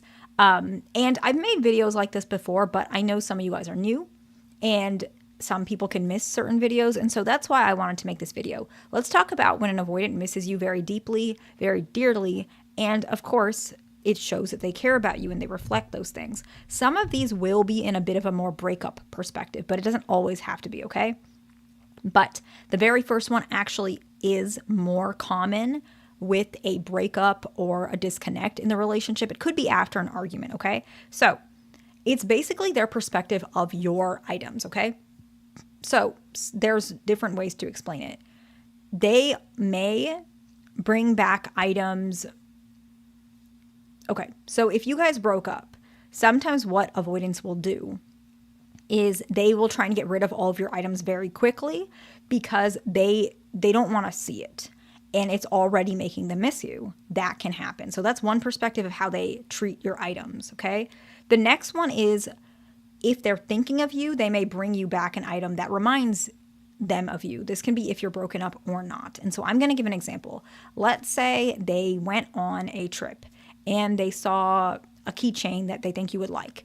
They would bring that back and give it to you. That's an example. Now, if you guys are broken up, that item might make them remember you. They might still give it to you. They might send you a picture of it, or you might not even know, but they're still thinking about you. Items are a very interesting perspective because avoidant individuals, it's kind of hard for them to know that they're missing you right away. It takes them a little bit longer because they cover up their feelings. But items are very tangible. And you can't control when you bump into some of these things, right? If you left your sweatshirt at their house, your hoodie, whatever it is, and it's at their house. Maybe you guys have been broken up. They didn't really realize it was there. And when they see it, it brings them back those emotions, which is a lot of avoidants know that they struggle with this, which is why sometimes they try and get rid of your items very, very quickly. But if you guys are just dating and they're on a trip, they might remember you with the use of those items, leverage that. They may buy that for you when they come back from their trip, or they may take a picture of something that reminds them of you, or they may keep it for themselves because they're feeling close to you if they're trying to heal and nurture those wounds of missing you. So it depends. But in general, how they perceive items, that's a strong indicator of how they miss you, okay? The next one is they do try to make efforts to stay connected. If you guys are broken up, they will still try and say hi to you. They may say, how are you? They may check if you're busy. They may just watch your stories or whatever it is. They may try to talk to you outside of I don't know, normal hours. So I'm not saying like late at night, but what I'm saying is like, let's say you guys are colleagues. They might try to still take you out to lunch. Or if you guys are broken up and you should have distance, they might try to remain friends with you. This is probably the most common way that you guys see this. Avoidants are afraid they can't give you what you want. So they break up with you, but they still want to be with you. And so they try and be friends with you, but it's basically the relationship exactly. But now it's just called friends. That happens sometimes. It usually is because they just feel really pressured, but they don't want to lose you, okay? But let's say it has nothing to do with that. Let's say you guys are together, but your partner went on like a 1-week business trip. They will try and maintain contact to you through messages or calls. They may call more frequently. They may talk to you more frequently. That's very common. The next one is initiating contact in general. They may send you a TikTok video. They might send you a picture, just to show that they're thinking of you, but sometimes to spark conversation, right? If maybe you guys are long distance and they're, rearranging their basement. They may take before and after pictures, or they might show you what they're doing. And so this actually helps you to understand their inner world without them being vulnerable and saying, I'm having a long day cleaning my basement, whatever it is. They're showing that to you. But sometimes it's in a way where they're just trying to say they like indirectly, maybe without them even realizing it, but they're trying to say like, I do care about you. I'm thinking about you. I don't know how to say it. Some of them are even uncomfortable. If it's a fearful avoidant, they might be afraid to disturb your peace. And so they might be just sending you a picture because they're like, I miss you. And like, I'm not really sure how to cope with this feeling, but I also don't want to upset you or make you mad, or maybe you don't want to be around me. So I'm just going to send a picture just to kind of make a subtle bridge, right? That is something really common. The next one is actually sharing life events. And so the best way I would say this is updating you about their life in some ways. Okay. So if you guys are broken up and you guys don't really talk that often, but they still update you when they get a job, when they buy a new house, when they get a car, even a bad event, right? Sometimes you'll see it actually more in terms of a bad event. Interesting enough, I noticed that more with male avoidants. They might reach out more with bad events, whereas female avoidants, it's usually more good events. And I actually think that the reason why this happens is because a lot of male avoidants, they feel pressure typically as a man. They feel like they should be more vulnerable. And so they're trying to be more vulnerable by saying, hey, my car broke down, kind of like indirectly saying, hey, I'm trying. Or sometimes, especially if they're very detached, could be more common with fearful avoidance. Not very detached, but some fearful avoidance can be manipulative. Dismissive avoidance too. It's a little more common with fearful avoidance. A fearful avoidant male might say, oh, my tire broke down, because he's indirectly saying, hey, can you like feel sorry for me so you can come back and we can date again? But he doesn't want to say, hey, I feel bad that I broke your heart and I shouldn't have done that. I want to change. He doesn't want to say that. So he's kind of like saying like, look at me, I'm miserable without you. Can you, come back now? Sometimes fearful avoidants do that. And it's a little more common with males of both types, because a lot of times men are a little bit more uncomfortable sharing how they feel, but they are more aware that they're not supposed to do that, because men are often told when they're young, you're supposed to be open, like to a woman, not necessarily, but it's almost like you got to treat her well. So they have that knowledge, where a lot of females are not taught that way. So female dismissive avoidants tend to be even more closed off from that regard. And so they might only share positive things, kind of like, it's much less vulnerable, and they're not even saying they want you back, even though that's where it's coming from, but they have less awareness of it because they're not necessarily taught, hey, you need to step up and connect with your ex. You have to take that initiation. They're not necessarily taught that way, females in general. And so with dismissive avoidants, they tend to be the most distant as an ex, a female dismissive avoidant, okay? And so these types of updates might only be positive. Hey, I got into grad school, or I'm moving to, this town. It'll be more like that, okay? I hope that made sense. It might have been a little confusing. But I also know a lot of you guys want me to differentiate gender more often. There isn't much differences. I do want you guys to know when I bring it up, that's pretty much the only time. Usually there aren't that much differences with gender unless I bring it up, okay? Verbalizing feelings is the last one, okay? Often, if you directly ask them, a lot of them might say they do miss you. Even if it's expressed a little bit apprehensive, often they might be open. They might mention they're busy, or yeah, I'm thinking of you, or yeah, I noticed your absence. They might say it more like that, or they might say, yeah, I'm eager to be home. They might not directly say, I miss you, or they might say, yeah, I've been reflecting if you guys are broken up. And so you might see things like that. So why don't we go ahead and go through all of these 5 characteristics, and then we'll wrap it up. Okay, so let's summarize. Their perspective of your items. Typically, they're more attached to items, or it helps them to recall their feelings a little bit easier. The next one is efforts to stay connected. The next one is initiating contact. The next one is sharing life events. And the last one is verbalizing feelings. Today, I wanted to go over some signs that an avoidant regrets losing a special person, that particular special person. And this was requested a couple times, where a lot of you guys wanted something a little bit more about somebody who is broken up with their avoidant partner, instead of just always particularly relationship oriented. And so this one is that video for y'all. And the very first one, which I believe is the most common, and I think a lot of people don't realize this is what's happening, is the avoidant individual actually expresses a desire to be friends and remains in contact with you. They express interest in friendship, especially if they want to spend time together. This is usually because they have an ongoing affection. And sometimes it's because they do miss your company, and it's hard for them to conceptualize, at least at this stage, that the lack of your company is what's creating some sort of longing. And so they do realize that to some level, and so they're trying to connect with you from a friendship point. But the reason why they don't lean into romantic is because they're still struggling with some of those original issues that caused the relationship to break up in the first place. Whether it was you or them, they're still battling those wounds. And so it's not the lack of love for you. It's not. It's just the reason the relationship ended. And so they still want to be with you to some extent, which is why they desire to be friends. Now, a lot of people wonder, okay, if this means that they desire to be friends, will it mean that they will never want to be romantic again? That's not true. I actually have a couple patients where being friends with that person sometimes allows them to process the breakup and want to recognize that your company matters to them.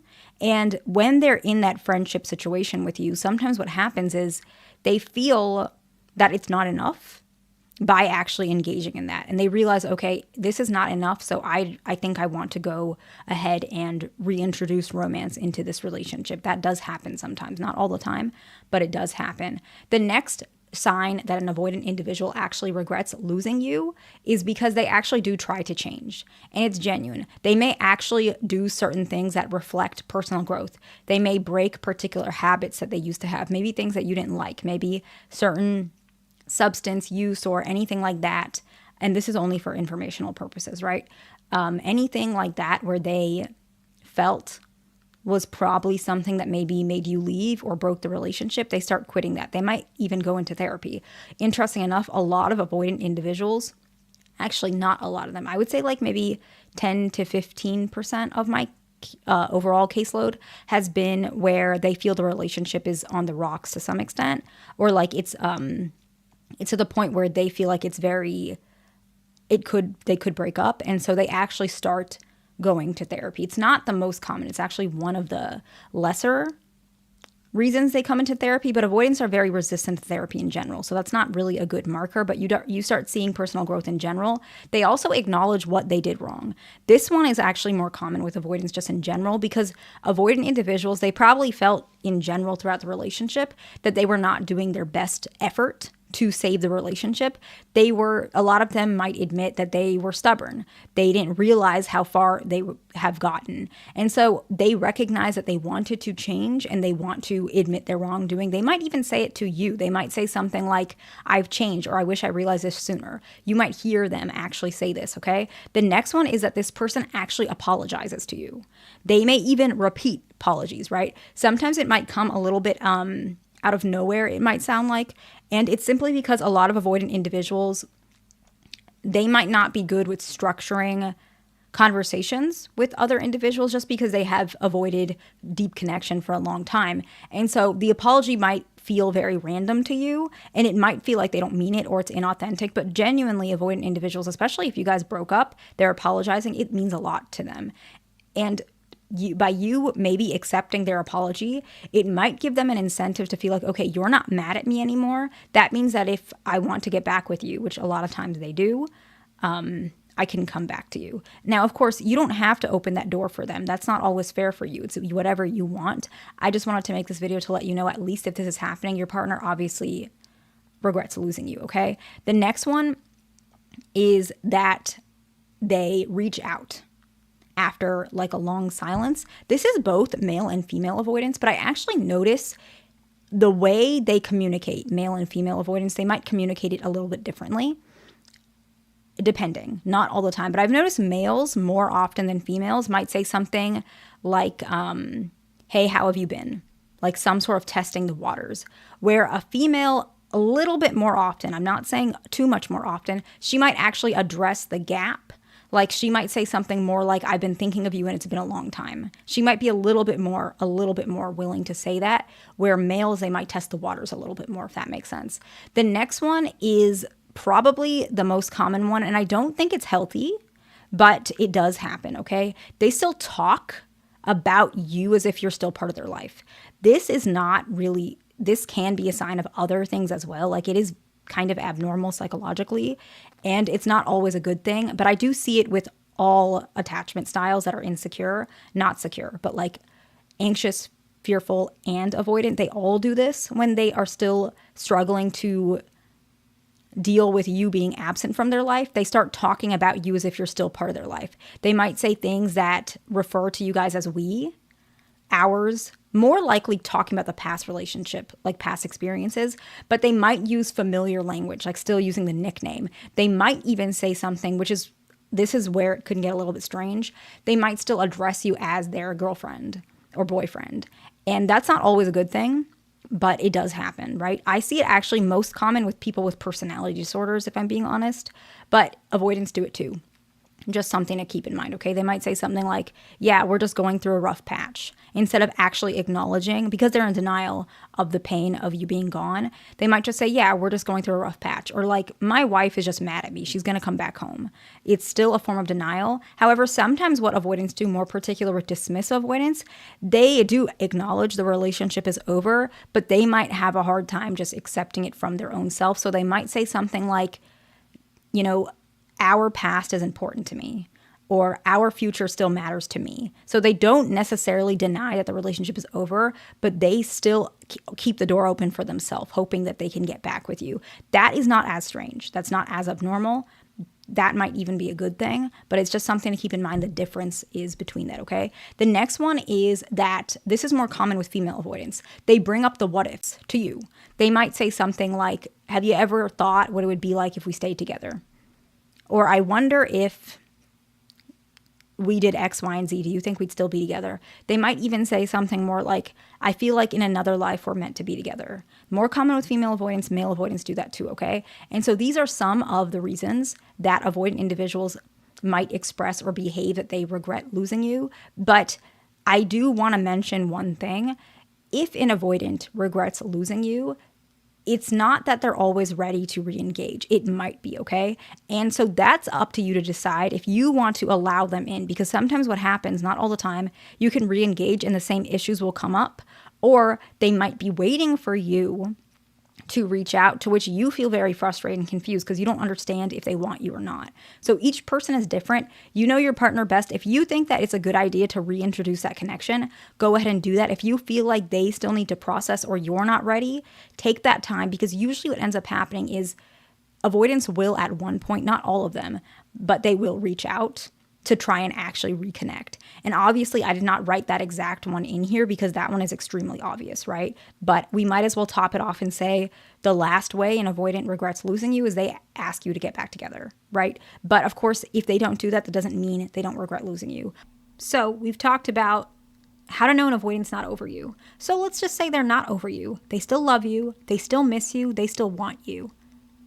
But maybe they're not reaching out. So let's talk about why they don't reach out, and then also how to know that they want you to reach out, okay? So let's talk about that together. Today we're going to go over some of the signs that an avoidant wants you to reach out. Now, before we jump right in, I do want to mention this doesn't mean I'm telling you to reach out to them. A lot of people would prefer that if their partner or their ex, whoever it is, wants them to reach out, that that person would just reach out instead of putting the responsibility on you, right? That sometimes doesn't happen. Some avoidants take a long time to want to reach out, but there's a part of them subconsciously that wants you to reach out. A lot of you guys requested this video, and so that's why I'm making it. It's on a request basis.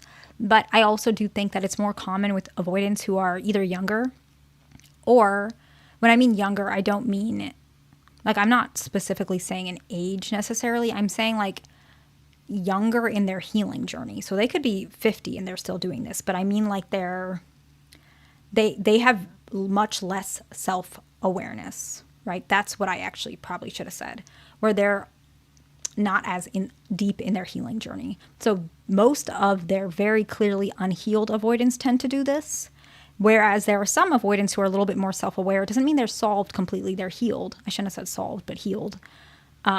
Those folks probably won't be doing this. They will probably take their space and their time, but they'll reach out when they're ready. So you have to be able to classify if you think your partner would be more like this, or they would just need space and then reach out when they want. Because there are two different types of how avoidants work, right? One is that they're actually kind of waiting for you to reach out. Like I said, more less further along in their healing journey. And those who are a little bit more further along on their healing journey, but still maybe you guys broke up or they're distant for... Maybe you guys had a fight. Maybe it's not even a breakup. You guys had a fight and they need space for like a day. They're probably not going to want you to reach out, right? They're going to reach out. Or maybe you guys broke up because they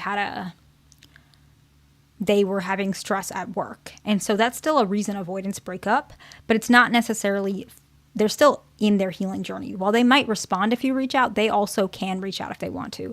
But some avoidants who are less healed, they're going to do this. And so we're going to talk about that today, okay? And the very first one is very common, but it can be a little bit, I think a lot of people think it's a little bit annoying or difficult to understand, but it's the reality. They're watching your story or your post on social media, and they may even look back at old posts, and they may be the first viewers. They don't necessarily interact with you directly, but they never miss anything. So you're seeing that they're watching. You're seeing that they're keeping tabs on you, to be honest. And that is true. This is something that avoidants do when they want you to reach out. It's true. They kind of want to remind you, to be honest, that they're still there. They hope that you'll notice and that maybe you miss them too because they miss you, but maybe they're too afraid of what that's going to take, or they might think you're mad at them. And so they don't want to be the one to reach out because maybe you'll get mad at them for it. And so they're hoping that you'll reach out, which is evident that you're not mad at them and they can reconnect. The next one is they like your comments or your posts. And they could even go like all the way back to older posts and like it. They may even comment. Some of them actually do this, right? They might comment something that's like a specific like inside joke for you, or like an emoji that you're familiar with, or things that you used to talk about. They might even interact and say like you look good, or something kind of not as deep as that. And they're trying to see if you have an emotional response, like if you still like them, like if you still want to take them back, because maybe they're the one that messed up in that relationship and maybe you left them. or they left you, whatever it is, but they feel guilty. And so they just want to check, like, are you still like there? If they do want to come back, if you guys do reconnect, like, will you give them a chance? Right? That's the main reason why they do this, actually. And it's actually one of the main reasons they don't reach out, because they don't want to disturb you or make you mad or hurt you. And so they want to see if you want to come back. It's almost like they're trying to prompt you, but they don't want to be the one to do it, because then you might, I don't know, get mad at them and not like them or reject them. And they're afraid of that because they love you. A lot of them love you, which is why they do this. Or they like you and they're going to love you, whatever that may be, okay? The next one is really common. I would say this is one of the most common ones that I see. So this could even be somebody who's kind of on their healing journey. Because remember, a lot of the patients I see, they're a little bit more on their healing journey because they're in therapy, right? And so this one can happen even if they're in therapy. Still, it's usually the folks that are like slow on their healing journey or they just started. But they post something like, this one is so, they post something very specific to their ex. And the truth of the matter is, some avoidants are like really, they're aware that they do this and they don't even realize that it's not necessarily healthy. Like they actually like admit stuff like this in therapy. This one particularly, a lot of patients have meant this, where they say it in like a positive way too, but I don't think they realize what it feels like for their partner. But they may say something like, they post like a song lyric that they used to play in the car together, whatever. They might, like post something about themselves or like a meme or something, or they might just make like a little post that says like, you don't realize how much you love somebody until they're gone, right? Like these are things that I see a lot, okay? And usually I prompt them to reach out, but if I don't prompt them, which a lot of the avoidance you guys are dealing with might not be in therapy, so a therapist is not prompting them, but they're waiting for you to reach out basically, which is why I prompt them the other way so they can face their fears. But they do clearly know they had sent this for you. And a lot of times I say it's because I love this person, but I don't want to disturb them. I at least want them to know I'm thinking about them, right? They might post something like, some people never leave your heart, or I remember that feeling, or do you still think about me? Like something could be even as direct as that. And they're trying to do it where they don't disturb you or reopen wounds, but they still want to say, hey, by the way, I'm here. I still love you. That's their main goal typically, right? I'm not saying that's an excuse, but that's why they do it. The next one is they show up in certain spaces where you're at. This is not as common, and this is much more common with fearful avoidance, but it does happen where they they connect more with your friends. They might, let's say you guys had the same friend group and then they distance themselves maybe while you were in the relationship or at some point. But now that you guys are exes, they might start coming back into this to try and see you, hang out with you. They might comment about you to mutual friends. They might get close enough to you to be seen and connect. I had one avoidant, which this one's going to sound weird, but I hear avoidants say stuff like this, okay? I had some avoidants actually admit, like, I would frequent the grocery store that she went to just because it helps me to remember her. So it's not like they're purposely like trying to bump into you necessarily, but they might frequent those things subconsciously because they remember you that way. So it's not like in a creepy way, hopefully not, right? But it's usually because they're more drawn to your memory. And so they're just more attached to those things. So you'll actually start seeing them show up in those areas. And it is because somewhere inside they're like, I wish I could be with you, but I don't want to hurt you. I don't want to disturb you. I don't want you mad, but this is the closest I can get unless you want to be with me. But other than that, I'll just enjoy your memory. That's usually what's happening, okay? Now, sometimes they actually reach out vaguely, which is the next one, okay? They reach out very indirect. They might say, how's it been? Or how are you? Or they might ask you something completely random, like, what was that restaurant we went to? Or where did we go that one day? Do you remember? They ask it like completely out of the blue. And this is something that's more common with dismissive avoidance because it can come across some people might even describe it as like very awkward. Like it's very like random. You would not even guess. Some people might even take it like, wow, this person doesn't care about me at all. After everything we've been through, they just asked me what restaurant we went to at this time. You might take it as like oh, our relationship is dwindled down to like acquaintances. Like, you don't know anything about me anymore. You don't care about me. But actually, it's not like that at all. They're trying to like open a conversation to check if they can talk to you, or if it's going to disturb your peace, or if you're going to be upset, or if they're allowed to be part of you. They just are trying to reconnect without putting too much pressure on you, okay? The next one is they might post things that are nostalgic, or they may bring up those memories to people. So they're in that type of nostalgia where they're thinking about things that actually had to do with you guys very directly, and they are talking about it. So with their friends, they might say, I remember, that beach trip I went to with my ex. It was probably the best trip I ever had, right? Or they might even send you a message saying, this reminds me of you. And they send a picture. It creates emotions for them, but it's not because they're trying to create emotions for you. It's that they're trying to say, if you ever want to come back, I know I messed up, but I still very much think about you, right? That's very common. And the next one is that people have told you in your life that they are asking about you. They're talking about you. They have brought up that they want you to talk to them. Like, sometimes that's like quite literally where they ask a friend, hey, like, I hope that she's okay. If she's ever interested, I still want to get back with her. Or, I wonder what happened to him after we broke up. I kind of wish we could reconnect. And they're telling their friends this, and that friend comes and tells you, hey, X, Y, and, your ex wanted to talk to you about X, Y, and Z. I think they still want to get back with you, right? And so they're putting effort to be connected to you, okay? And those are some of the reasons that an avoidant wants you to reach out. Let's summarize it, and then we'll finish it up, okay? The first one is watching your stories religiously. Typically, it's religious, right? Like frequently on social media. They may like or comment those posts. They may post something specific that is meant for you. They may show up in your orbit or things that you used to frequent because it makes them feel close to you, comfortably remembering you. They may reach out vaguely or indirectly. They may bring up nostalgia, things that they remember about you, and mutual friends have mentioned to you that your ex is asking about you, okay?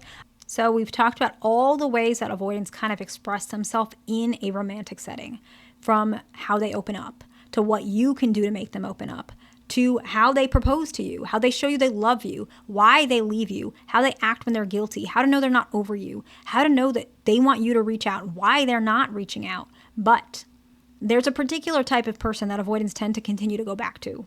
How to know that your partner is going to come back. That's what we're going to talk about last, and then we're going to wrap it up. Today we're going to go over the four aspects actually, that a person does that actually creates this deep sense of regret for an avoidant if they left that person, okay? Now, the reason why we're making this video is because a lot of you guys were saying that a lot of times when I make videos, they're about romantic relationships or their long-term relationship dynamics. Obviously, I'm a therapist, so my experience is going to be about people who are in long-term relationships, because most people do not seek couples therapy if they've been together for like a month, right? That's not going to happen. And so I understand that a lot of my experience in the videos I make are more particular for those dynamics, right? More romantic relationships, more deeper commitment. However, that doesn't mean I don't see individual patients. I do. I just see couples more often. And what I've noticed is with all the avoidants that I work with, they do open up about the regret. Actually, I had literally a patient today open up about one of these, and I had one last week as well. And so I'm going to make a video more gearing towards that direction today, okay? So let's talk about regret. Now, why do people want to understand if an avoidant regrets leaving this person? For I think the obvious reason is usually when an avoidant regrets leaving this person, they want to come back and get together. Now, if this is you, I'm not saying that you have to take them back. I am absolutely not. I'm just saying it's very possible that you might see them reach out at one point, or they're trying to get back with you. And that's up to you to decide. But I feel like this information might help you to prepare yourself for that possibility, because it's really, really common, okay? The very first one is a little bit specific, but I really think I have seen this repeat many times in sessions. People have mentioned this to me, and I want you guys to know it, okay? Basically, when a person, let's say an anxious preoccupied, and they're with a dismissive avoidant, that particular anxious preoccupied, let's say they crashed out, whatever it may be, when they acknowledge their own faults during an argument, during an argument. That is the most important part. This makes the avoidant feel like this person actually does have good conflict resolution skills, okay? This is very important because avoidants, a lot of them, and I'm not making fun of avoidants. I used to lean that way. A lot of you guys already know that. I don't need to go into that whole spiel. They're not good with arguments. Disagreements are hard. They can cause avoidance to shut down, and sometimes they don't acknowledge their own faults because they feel like it's a power struggle. And so when you acknowledge your own faults during the argument, it makes them realize that you were something that could add to their life, not just that they love you, but you add to their life. Whether people want to admit it or not, there is an aspect of relationships that have a transactional sense. It's the way we are made, biologically, psychologically, in all forms, right? How can this person add to make my life better? How can this person make me a better person, happier, alleviate some of my stress, make me into a better person? And when you acknowledge your own faults during an argument, you're touching a lot of those points, right? You are, in fact, a person that when you acknowledge your own faults, you're a person who can step back in your emotions and say, I made this mistake. You're also a person that even if they're angry or even if they're hurting you, you can still say, you know what? I can still see how I'm doing wrong by you. And this skill makes avoidance realize not only are you very emotionally balanced, but you're also somebody that can probably understand them. Because when you acknowledge your own faults, you're saying, I hurt you. I want to do better.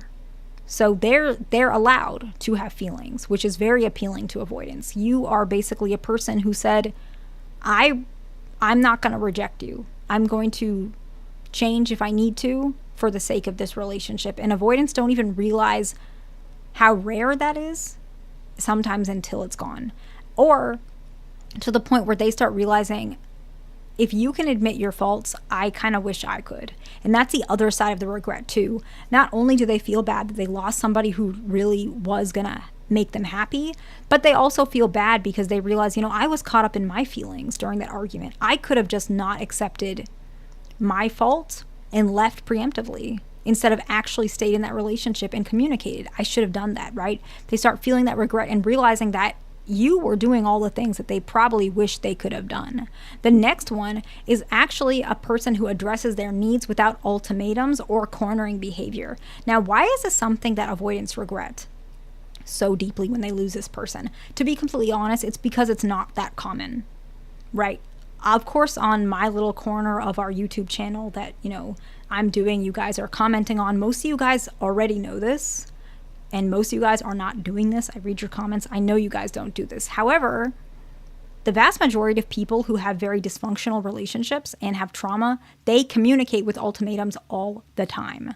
I see it in therapy day in and day out. Sometimes to the point where I can prompt, specify research, whatever it may be, and they still don't understand. They think ultimatums are the best option, and then their partner dumps them, or they have a fight, or they have a breakup, and now there's another session where we're working on either reconciling or whatever it is, and it's a whole thing, right? And it usually comes out of an ultimatum. Now, why is this something that is rare? Because a lot of people don't like to give away their power. This is the reality, especially if you have an insecure attachment, not just fearful or anxious, avoidance too, but especially fearful and anxious, very afraid to be in that position where you're the one that could be abandoned. Because what is your biggest fear? Abandonment. And so a lot of avoidants, especially dismissive avoidants, their partners are typically fearful or anxious. And so they're used to ultimatums like you would not imagine, okay? And if you're a person who communicates clearly without using ultimatums, they actually will start appreciating you're a person that they might not find every now and again, right? It's going to be somebody who you're pretty rare and you could have actually helped them on their healing journey. Remember, we talked about there's a part of relationships that are transactional to which you can help the other person. You communicating and addressing your needs, sometimes it's a lot for a person at first, but then they realize it's the right type of communication for them, for their own healing. It actually will help them become more secure, and you're communicating in a more secure way by doing that. So what ends up happening is they actually appreciate how you communicate, and they kind of wish they could communicate that way as well. And of course, they know your needs very clearly because you said it clearly, not in an ultimatum, not cornering. You said, I wish that you could text me more often. They know what they did wrong. Like, it's clear as day. They can't pretend and say, oh, this person was just angry or putting me in a corner or manipulating me. That's not going to work because that's not true. They can lie to themselves, I guess. But the reality is you address your needs. And so they have nothing to run from. They have nothing to hide from. It's very clear this is why the relationship ended. And so they can reflect on that and they want to do better. The next one is when that person gives actual genuine acknowledgement of the effort. If the avoidant individual did put some effort and you gave some genuine acknowledgement, they don't get acknowledgement much. That's actually why it's such a deep need for them from their childhood standpoint, parental relationship. Part of why dismissive avoidants are created the way they are, especially fearful as well, but particularly dismissive avoidants, is they have very strict parents. Parents that say, if you don't do this, it's never enough, right? You need to get, let's say they want you to be, I don't know, the best chess player in the world, whatever it is. That's like their dream for you since you were born. And they always play chess with you. And every time you fail, they get mad or they get disappointed. But if you do good, they don't give you that approval because they still want you to do better. That's the childhood, the life of dismissive avoidance, okay? And so when you actually give them genuine acknowledgement, it's a very deep need. And so they love that. They love you. And they regret losing that because they don't find that in themselves. Avoidants do not know how to acknowledge themselves. They do not know how to. That's why they work so hard. That's why they're so obsessed with counting their money and making sure, because money is a very obvious sign I'm doing good. I'm earning this amount of money. And so they need like a lot of evidence, a lot of reassurance that they are doing well, right? Anxious, preoccupied, they need acknowledgement. Do you still love me? Even if you guys are married. I see it all the time in relationships. Literally, I'll have a couple. They are married. They're committed. He's literally trying to do well by her. Let's say the anxious, preoccupied is female, and she still asks, does he love me? I need to know if he loves me. I get worried. Is he looking at somebody else? Is he going to leave me? That's something that anxious, preoccupieds really need. Dismissive avoidants, they need proof that I am valuable. This is my accomplishment. And so that's why they're so obsessed with money and working, because it's obvious I did good. I'm working well. But if you are able to give them that need, it's natural to you. And so they really regret that they lost something that they need. And the very last one is something I know a lot of you guys will not like, but I see it a lot. I'm never going to deny it. A partner who admits they still want the relationship. Even when the relationship ended, it doesn't mean that you're begging them. I mean, if you want to, you can. But I'm saying more so you said it once and you mention, I understand that you don't want to be together. I still wish that we could make it work, but I respect you. Something along those lines. Why is this important? Because you're direct, it shows that you're honest and genuine, but it also shows you don't play games. And so the avoidant individual is not confused by the emotion that you're showing. They know what to do, and now all they have to do is do it. And they regret that because they realize they lost that, and they want to get it back, usually. And that's why I'm making this video, so that you guys know what's going on. Today we're going to talk about a topic that was requested quite a bit, and I promised that I would get to it, and here it is today. The type of person that an avoidant always goes back to, okay? And so, in summary, just for some of y'all who only watch the first minute, it is a person who is genuine to them. It's a good person, but it's typically the person that an avoidant was not ready for at that time. So it's not personal to you, it's personal to them actually. And I'm not necessarily saying this is a healthy dynamic. When an avoidant or a person continues to go back to somebody, there is a reason, right? And it's usually a good reason. A lot of people think it's nefarious or just negative, where it's like they think you're easy or they're trying to hurt you or they're trying to take advantage of you. Most of the time it's their own lack of contentment within themselves, and they feel like maybe they didn't get enough from you, or they feel like they didn't do right, and then they try again and they fail again. And so it's an unhealthy dynamic. They keep trying to get back with you, but they're not ready. But then you want something and they want something different, and it never works. But usually what happens, the pattern, what I see, is the person who an avoidant always goes back to is someone who's genuine. Someone an avoidant is not ready for, but still loves. And basically, when two people can't find a common ground, but there is love there, this pattern happens, right? Having a relationship is not just about love. It's one of the ingredients for that foundation, but it is not the only ingredient, okay? Love is only part of it. But when you and a person love each other, but nothing else is working, usually the relationship more looks like this. off and on, back and forth, avoidant always coming back, or you always leaving, or you always coming back, something like that, right? And so we're going to talk about a little bit more details of who that person is that the avoidant always goes back to, and also what can we do so that next time they come back, it sticks instead of in continuously in this cycle. Because like I said, I don't think it's a healthy dynamic typically, okay? So one of the first characteristics of somebody who an avoidant always goes back to is a person who was genuine. So who is themselves? Sounds very cliche, very typical, but it is true. Why? Why is it true? A person who is genuine is somebody who actually feels very safe in the long run, but very threatening in the short run, which could be why they run away sometimes. Why is it threatening in the long run? Because a person who is genuine, that means you're also going to be genuine with your feelings. That means you're also going to be genuine with your disappointment. And that also means that it's a higher likelihood for them to fail you and for you not to lie about it, for you to actually feel those feelings.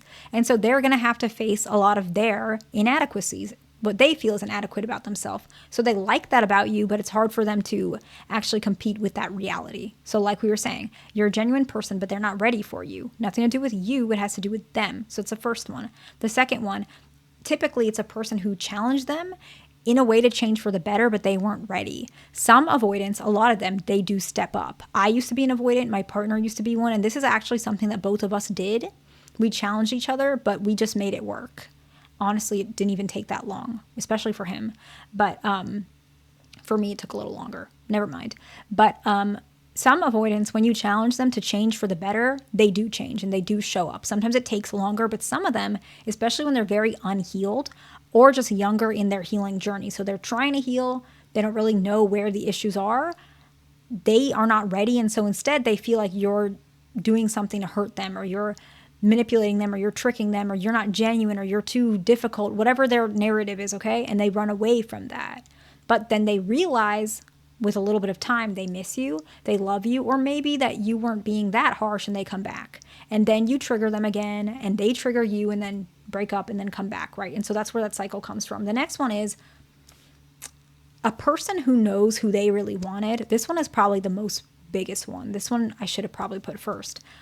A person who knows what they want, but the avoidant couldn't give them. This is probably the most terrifying for an avoidant who's not healed. And also, if they love you, it just is a really unfortunate feeling for them, and also an unfortunate feeling for you. You know exactly what you want, but an avoidant just can't give it to you. You want to get married, and they don't know. It's not that they said, no, I don't want to. They just don't know. You love them now, and they don't know if they love you yet. They could, they probably do, but they're not really ready to say they love you because they want to know 110%, but you're more intuitive, you're more instinctual, and you say, you know, this looks like love, it is love, I love you, right? And they don't know that, they're not ready for that. They can't say that right now. They can't call it a relationship, because then a relationship means that you're going to have more questions, you're going to ask more things, you're going to want to get married, you're going to want to have kids, and they're not ready for any of that either. So they're not ready. But you are. You know what you want. They don't know what they want. It's not that they don't want it. They don't know what they want. This is where the issue is. Usually how to resolve this, it sounds very easy if I say it out loud. Very challenging emotionally, though. You would have to keep some of what you want, not necessarily to yourself, but be more flexible about it. Maybe you want to get married, but you understand that might not be possible. It probably will be, but you almost just word it that way so that they feel like they don't have to reach such a high standard to have you in their life, because they want you in their life, but they don't know if they can give you what you deserve, right? But again, you could also just find somebody who fits whatever is best for you. I'm not judging, okay? And of course, the last one, a person who an avoidant always goes back to, obviously a person they love. A lot of people don't believe this, but it's true. Most avoidants don't really like people. I don't know how else to put it. A lot of them really are just more like me, myself, and I. And so if they even let somebody else in, it's usually because they really, really care about you. Whether they want to admit it or not, whether they even like that about the reality, they love you. Usually that's why they come back. So that's just the truth, okay? We're going to summarize we're going to summarize this at the end, but let's go ahead and talk about how we can actually fix this back and forth type of dynamic so that next time they come back, it can stay, okay? The very first one we talked about a little bit, and I know a lot of you guys won't like this, but it's true. Readjust your expectation without compromising everything, okay? If they can't give you a relationship label, but they can give you exclusivity, like you guys are just together, that might be an option for the relationship for now. Later, you can revisit actually labeling the relationship, but at least you have something. Appreciate that. Tell them that you appreciate that. And then at some point, they need to compromise even more. And that's usually how it works with these types of relationships. That means that you have to adjust down a little bit and they have to adjust up a little bit, meet in the middle, okay? The next one is you don't want to spend too much time bringing up the issues that you guys have. Sometimes you want to enjoy the happy part of the relationship and not always bring negativity, because negativity can make avoidance shut down. And sometimes they leave simply because the negativity is very overwhelming, okay? The next one is acknowledging their actual efforts, okay? I know it's hard because you feel like it's a bare minimum and the bar is on the floor, it's under the floor, the bar doesn't exist anymore, it's in the core of the earth, whatever y'all are saying, right? And I know, I do get it, okay? But the reality is they are trying in their own way. A lot of them are. They wouldn't come back if they didn't have something, okay? A lot of them are not using you. Some are, and I've made a video on people using you, and you guys can look at that. But in general, if there is some effort, acknowledging that and telling them verbally out loud, okay? Now, the very last one is something that I do feel like I should put in this video. I don't think it fits with all of your guys' situation, so just take it with a grain of salt. Take everything I say with a grain of salt. If you don't feel like you can be happy in this relationship, if you feel like readjusting your expectations is not something you can do and that's not enough for you, it might be a good idea to reevaluate if this relationship is even worth it for you. And if it's time for you to walk away and also not entertain this relationship further and walk away without being angry and healing yourself. Because the reality is sometimes two people are just different. And it's just the way life is, okay? So usually if this is happening where a person is going back and forth and off and on, often, I'm just being very honest with you, it's usually when two people, not just one person, but where two people are pretty unhealed. Now, sometimes it's one person, but very often it's when two people are unhealed, because two people who are insecurely attached, but they're also pretty unhealed, they trigger each other, which is why you're seeing some of this. There are a lot of avoidants who don't do this, who never off and on, who never break up. I'm in a long-term relationship. I used to be avoidant. My partner used to be avoidant, and we've never, ever broken up, like not even remotely close, ever. And we both, you might not believe me, but we both, especially me, we were pretty like not securely attached, but I think there was a lot of willingness on both sides and just the commitment was always there and things like that. So it can be possible for avoidants who they might be very avoidant, but they still don't do the back and forth. They still have some emotional maturity. And so it's just something to think about and evaluate. Who are you dealing with? Is this something that you want to continue? Okay. And over time, if the relationship doesn't really have much potential and you feel like, you know, we keep going back and forth, we keep doing this, sometimes what ends up happening is both people do move on and they do find other love and they find love and they move on and they're happy. And so that's a possibility. It's okay. It's not like you're going to be trapped into this forever. You can make it work together or you can make it work separately. So you've watched the entire compilation and we've kind of went through deep diving into avoidant attachment and what it means for you if you are a person that loves somebody with avoidant attachment style. I hope this video was helpful to somebody. My goal for this compilation was to give you guys a guide based on a lot of the videos and the things that we've touched on in this channel to have that you can refer to, okay? And so that was my goal. I hope that makes sense. I really hope that you guys have a good 2025, remainder of 2025, and I'll see you in 2026 and further, okay?